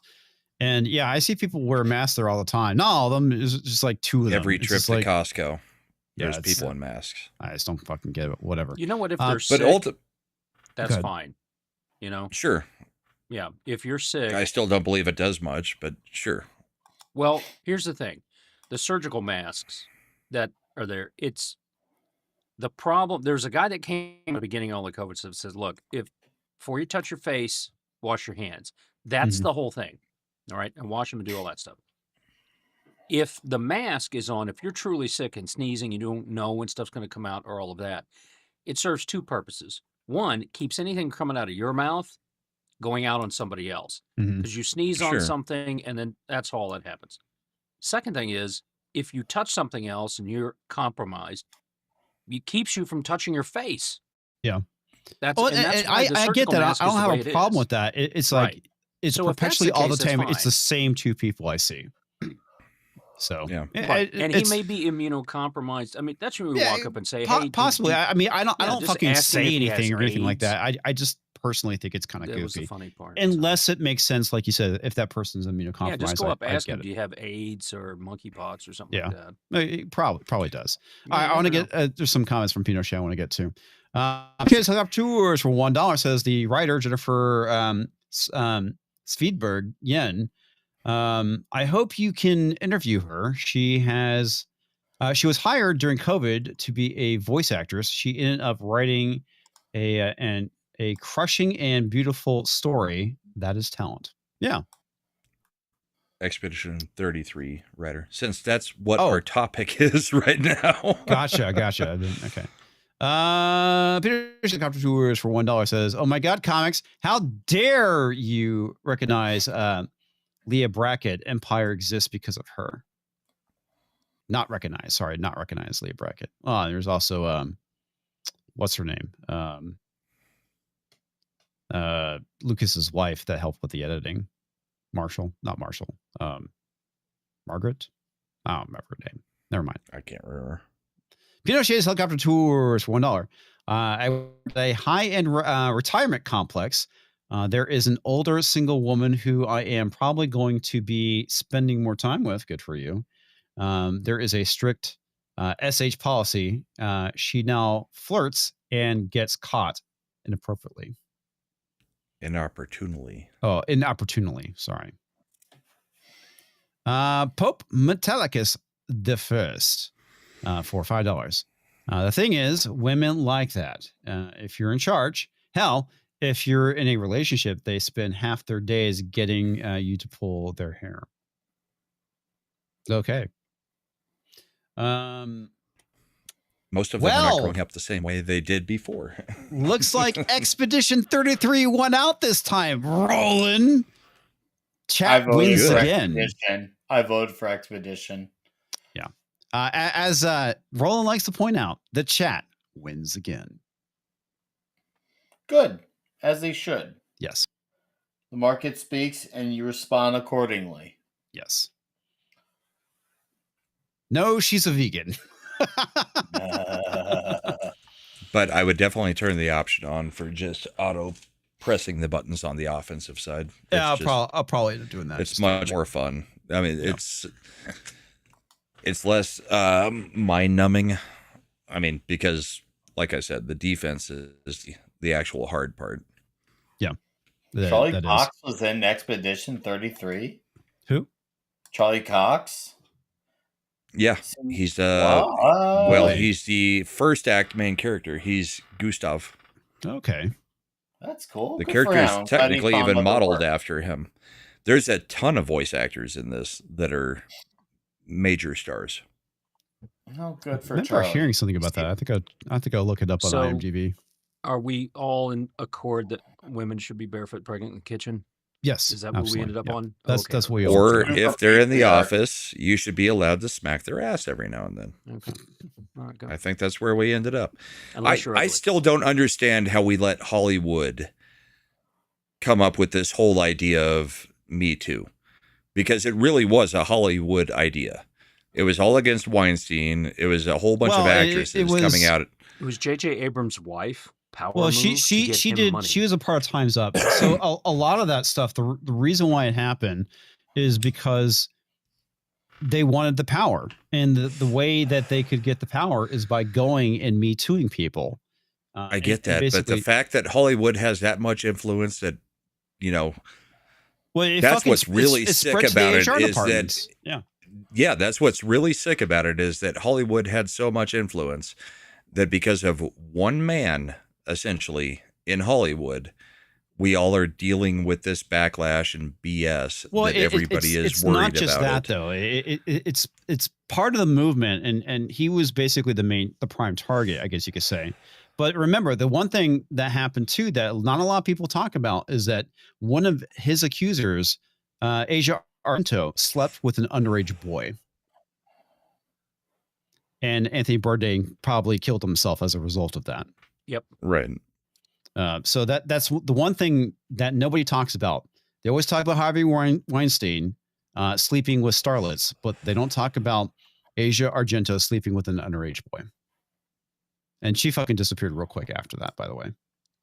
Yeah. So, yeah. Is the poll over? Because it won't let me vote. He closed it.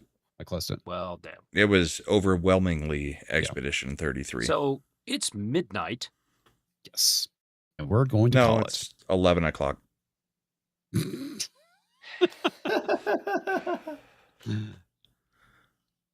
You know what it is? That's why he likes Sydney Sweeney so much. He lives in the mountain time zone. Yes. Yes. Oh. There it is. She has some mountainous regions. Indeed. Mm-hmm. All right, Tox. Are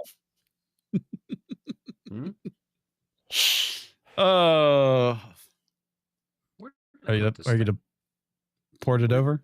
Huh? I gotta find. You're looking for the thing. Okay, got it. Where's the thing? You doing headlines?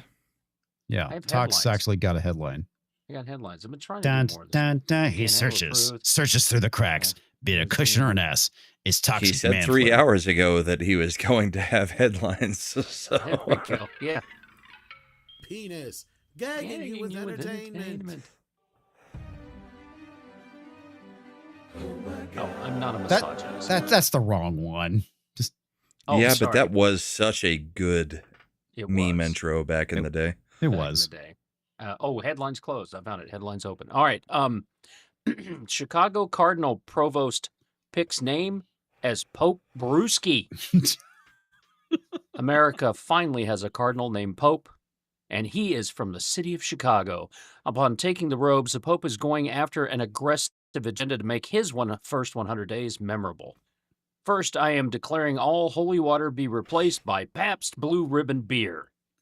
It's not the best, but I guess it will clean some things. The Pope said Wednesday to a crowd of onlookers outside the Billy Goat Tavern in Chicago. Been there.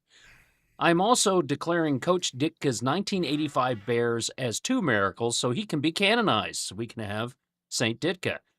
And all pizza is now Chicago-style pub pizza.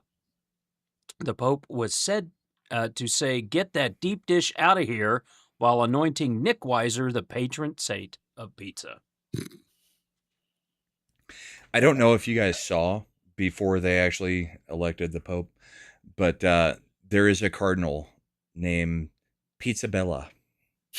They should have done it. They should have done it. He'd been the Domino's Pope. Pizza Bella.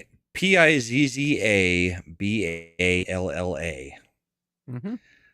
That was did who a Edom- lot of people were pulling for just because of the name. Name. It's a me, Pizzaballa.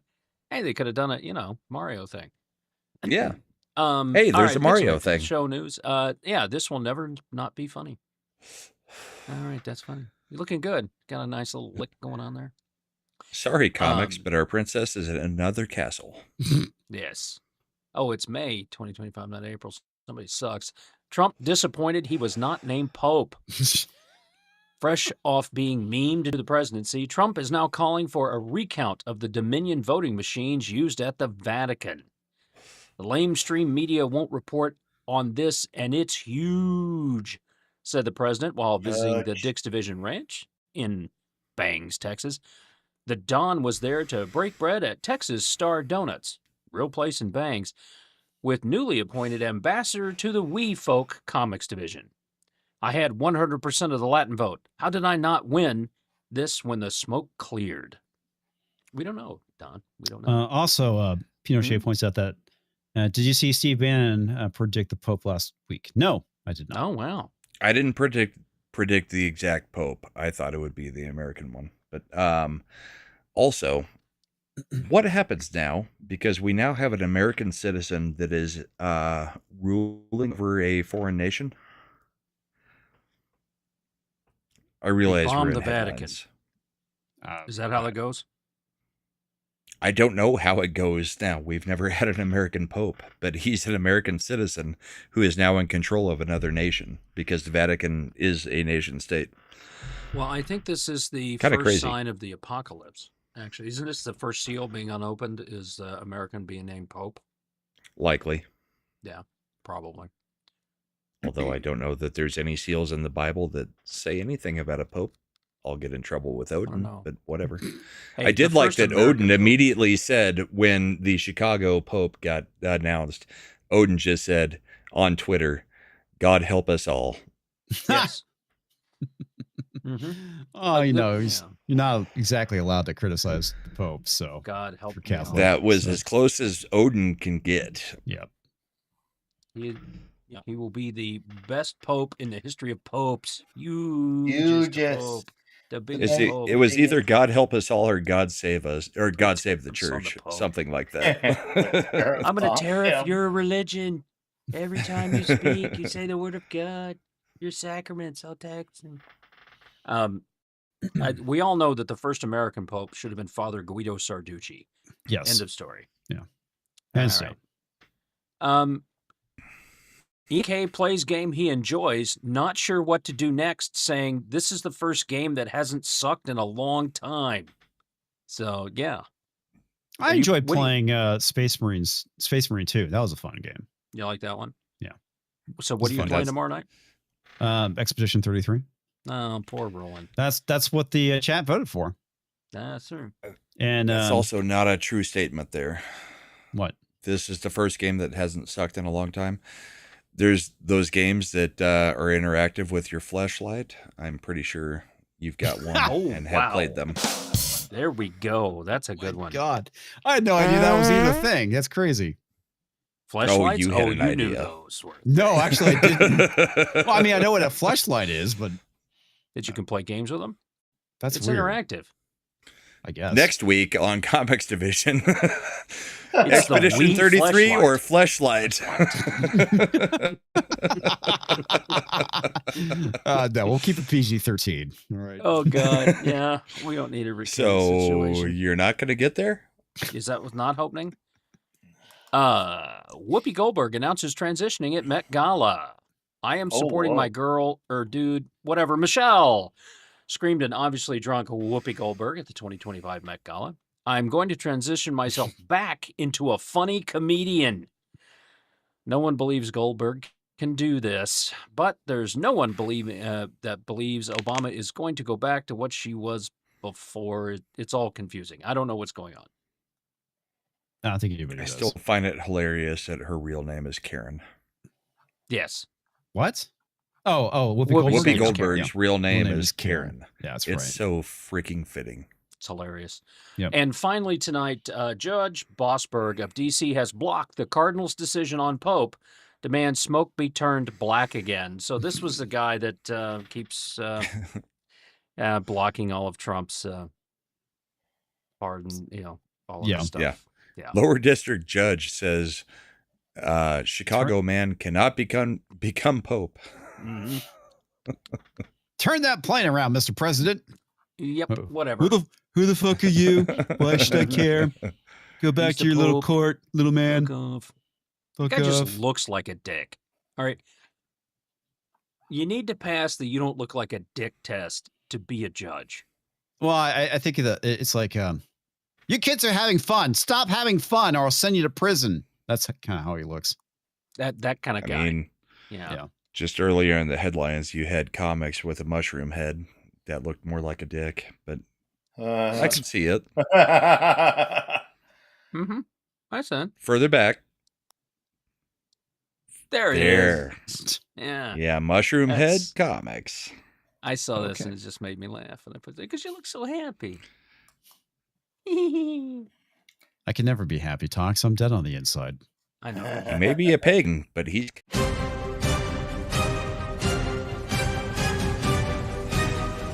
He digs deep between the cracks, whether it's a cushion or an ass. It's Pixel News headlines with Toxic Man Flu. The best I joke had of the night, and I cut backstage it off. feed turned off, so I couldn't hear it. You didn't hear it? What did you say? I just heard something pagan, and then the thing played, and I had the backstage feed. I said he may be a pagan, but he's cut. Because you got a mushroom head sticking out there. That was the best circumcision joke we've ever had on this show. Next It to was the butcher. done Kyle. for hygiene. All right, it actually is midnight, so we will start with Nick Weiser. Nick was. Remember that commercial? It's a good commercial. Love that commercial. Some might say it's What's the best commercial. up? I didn't say that, but someone did. Someone did. And they're pretty much right. Oh, yeah, I do have a channel. Clobby's Comic Shop tomorrow night should be good. I also we'll be talking Kung Pao next week. And we talked Grandma's Boy a few days ago, and the star of Grandma's Boy, who is Alex, the guy who jerked off on his best friend's mom, showed up on our show to talk about it with us, which is pretty cool. So if you haven't watched that, you should. And I'll figure out whatever else comes out when it comes out. Thanks for having me, Comics. Thank you, sir. And before we go to Brahma, I have to get this because Terminus S always has the greatest one-liners. Terminus. Says, we all know Comics is such a fun guy. There it Wah, is. wah. It's good seeing you, guy. Terminus. Good seeing you, man. I'm glad to know he Well, still exists. well. I was wondering about him. Those warts in your dick aren't going to go away unless you use that topical cream. 'Cause I muted. Okay. Oh, shit. Thanks, Okay. Tox. Sorry. Public Talks service prefers the analgesics. But Friday, Ascend and Art over with Little Chad and Slender Dad on their channel. Saturday night, we'll be doing Bourbon and Boarding. I'm up $800 in betting on hockey so that I can still pay attention to hockey because my team is out. Sunday morning, we've got the bullpen where we talk about politics and a lot of the stuff we talked about tonight, riffs and whatnot. We'll probably discuss the Pope a little bit and the fact that he was elected from Chicago. I don't know every detail, but it's probably not good if he's American and from Chicago and Trump is the president. So we'll see. It's not good. We'll go through the whole week would again. know. So from what I've heard is he's a native Chicagoan, and also I have heard that he has dual citizenship with Peru. I'm not sure how that works, so whatever. I've also heard he's registered Republican, but he I keeps trolling. Did he Trump that in and the JD chat Vance. tonight? But I've also seen a lot of things on Twitter saying woke Pope. So we'll dig into it because I don't know yet. But the Catholic Church tends to correct itself. I don't know that this is in this point because Pope Francis was very much a leftist progressive, and a correction would be not going leftist progressive. Yet they took a pope from Chicago. I don't know. I kind of miss the see. days of Pope Palpatine. Yeah. So we'll see what happens. Me and Chad will dig into it for Sunday and see what we can find out about the guy. But yeah, I hope everybody has a great night, and we will see you next week, Monday. You know, I'm being serious about Pope Palpatine. It was the guy that was after. Oh shit! No, I'm totally blanking on his name. The guy before this one, the German guy. Yeah, it was after John Paul. John Paul too.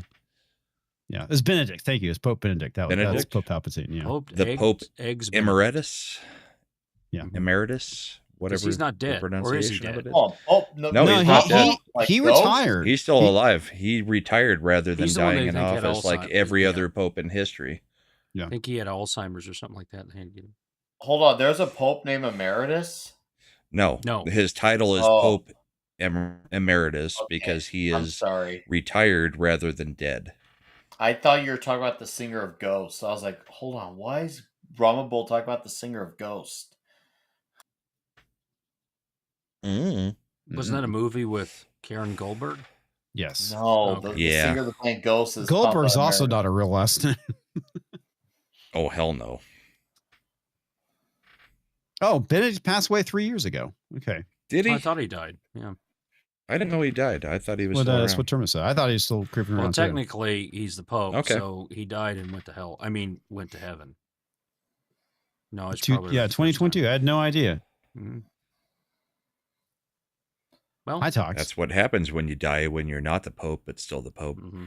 I am not the Pope. No, you're not. I don't want to be the Pope. That's However, probably for the make best. fun of the Pope because the Pope's funny. But you love organized religion.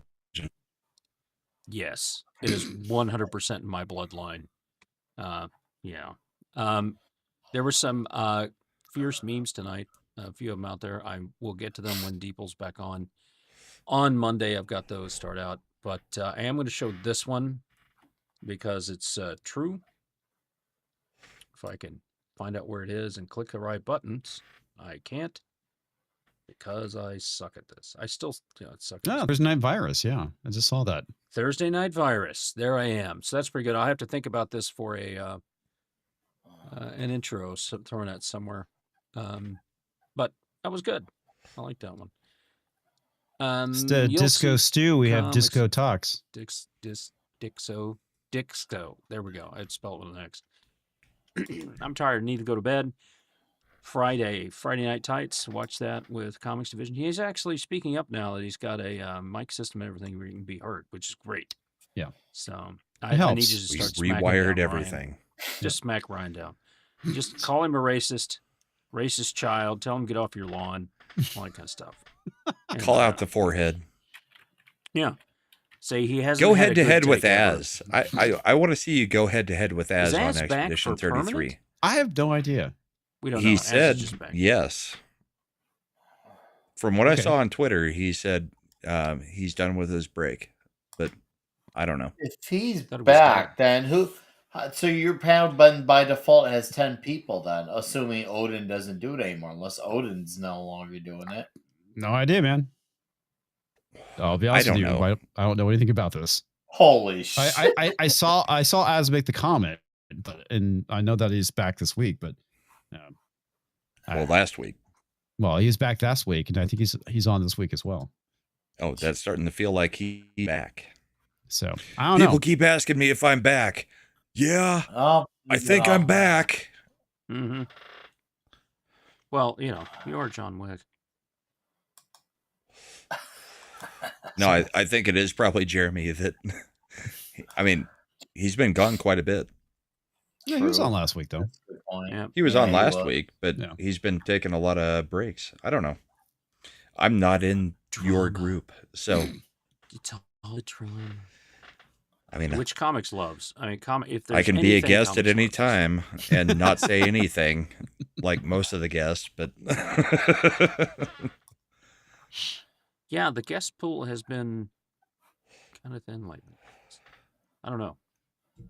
I stopped watching 5 years ago. So anyway, Oh, okay. All right, fair enough. Remember when Culture had dinner with Gary and thought he would be a guest?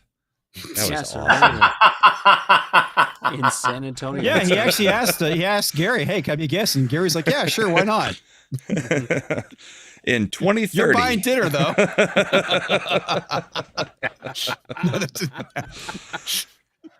Oh, that's how it works. Wow, Culture's brave. I gotta give him credit for that. That actually didn't happen. It was a joke. Oh No, we're just screwing around. Darn. Yeah. No, he did have dinner with Gary, and I believe that he did pay, but that's different. I guess. Ooh, they wined and dined together.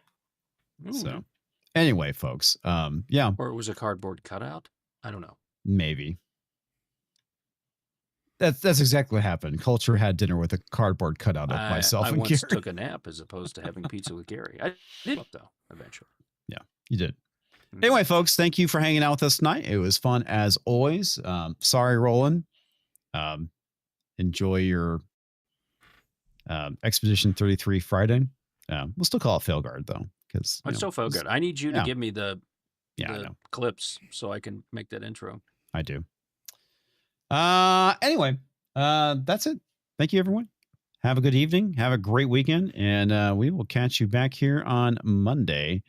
And now that my project is almost done, which it should be tomorrow, I can actually start making videos again. So, Don't good night. threaten us. Take care. Bye. And I will threaten you. And Here's some everybody. credits. Yeah, that's what I thought.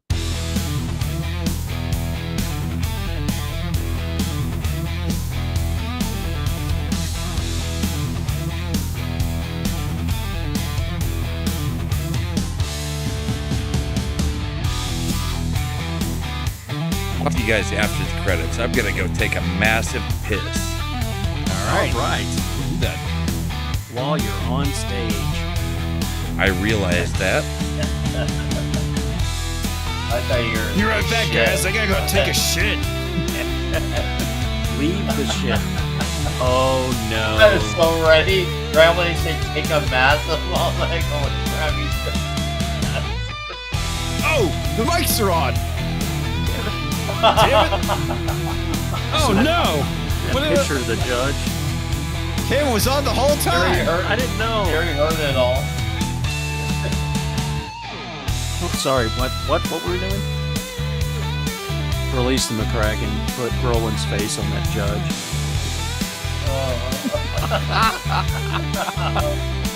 Yeah, that's gonna piss him off. Sorry, Roland. But I will be using that for a video.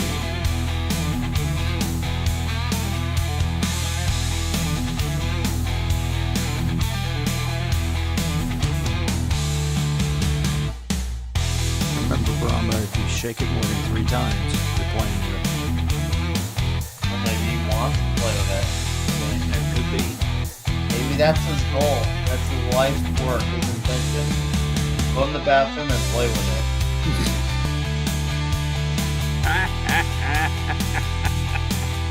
I damn near changed the mic to my AirPods so that I could continue the gag. That would be great. Also, you listen to us as you were pissing?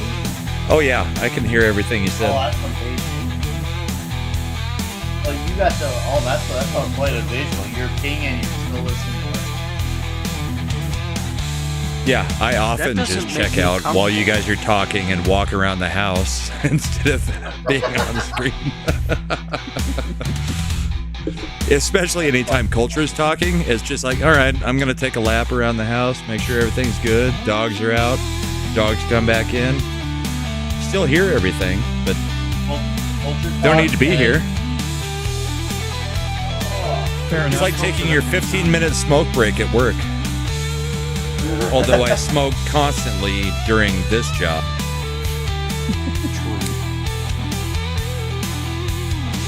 I've gone back and watched replays of our show on like 2 times speed.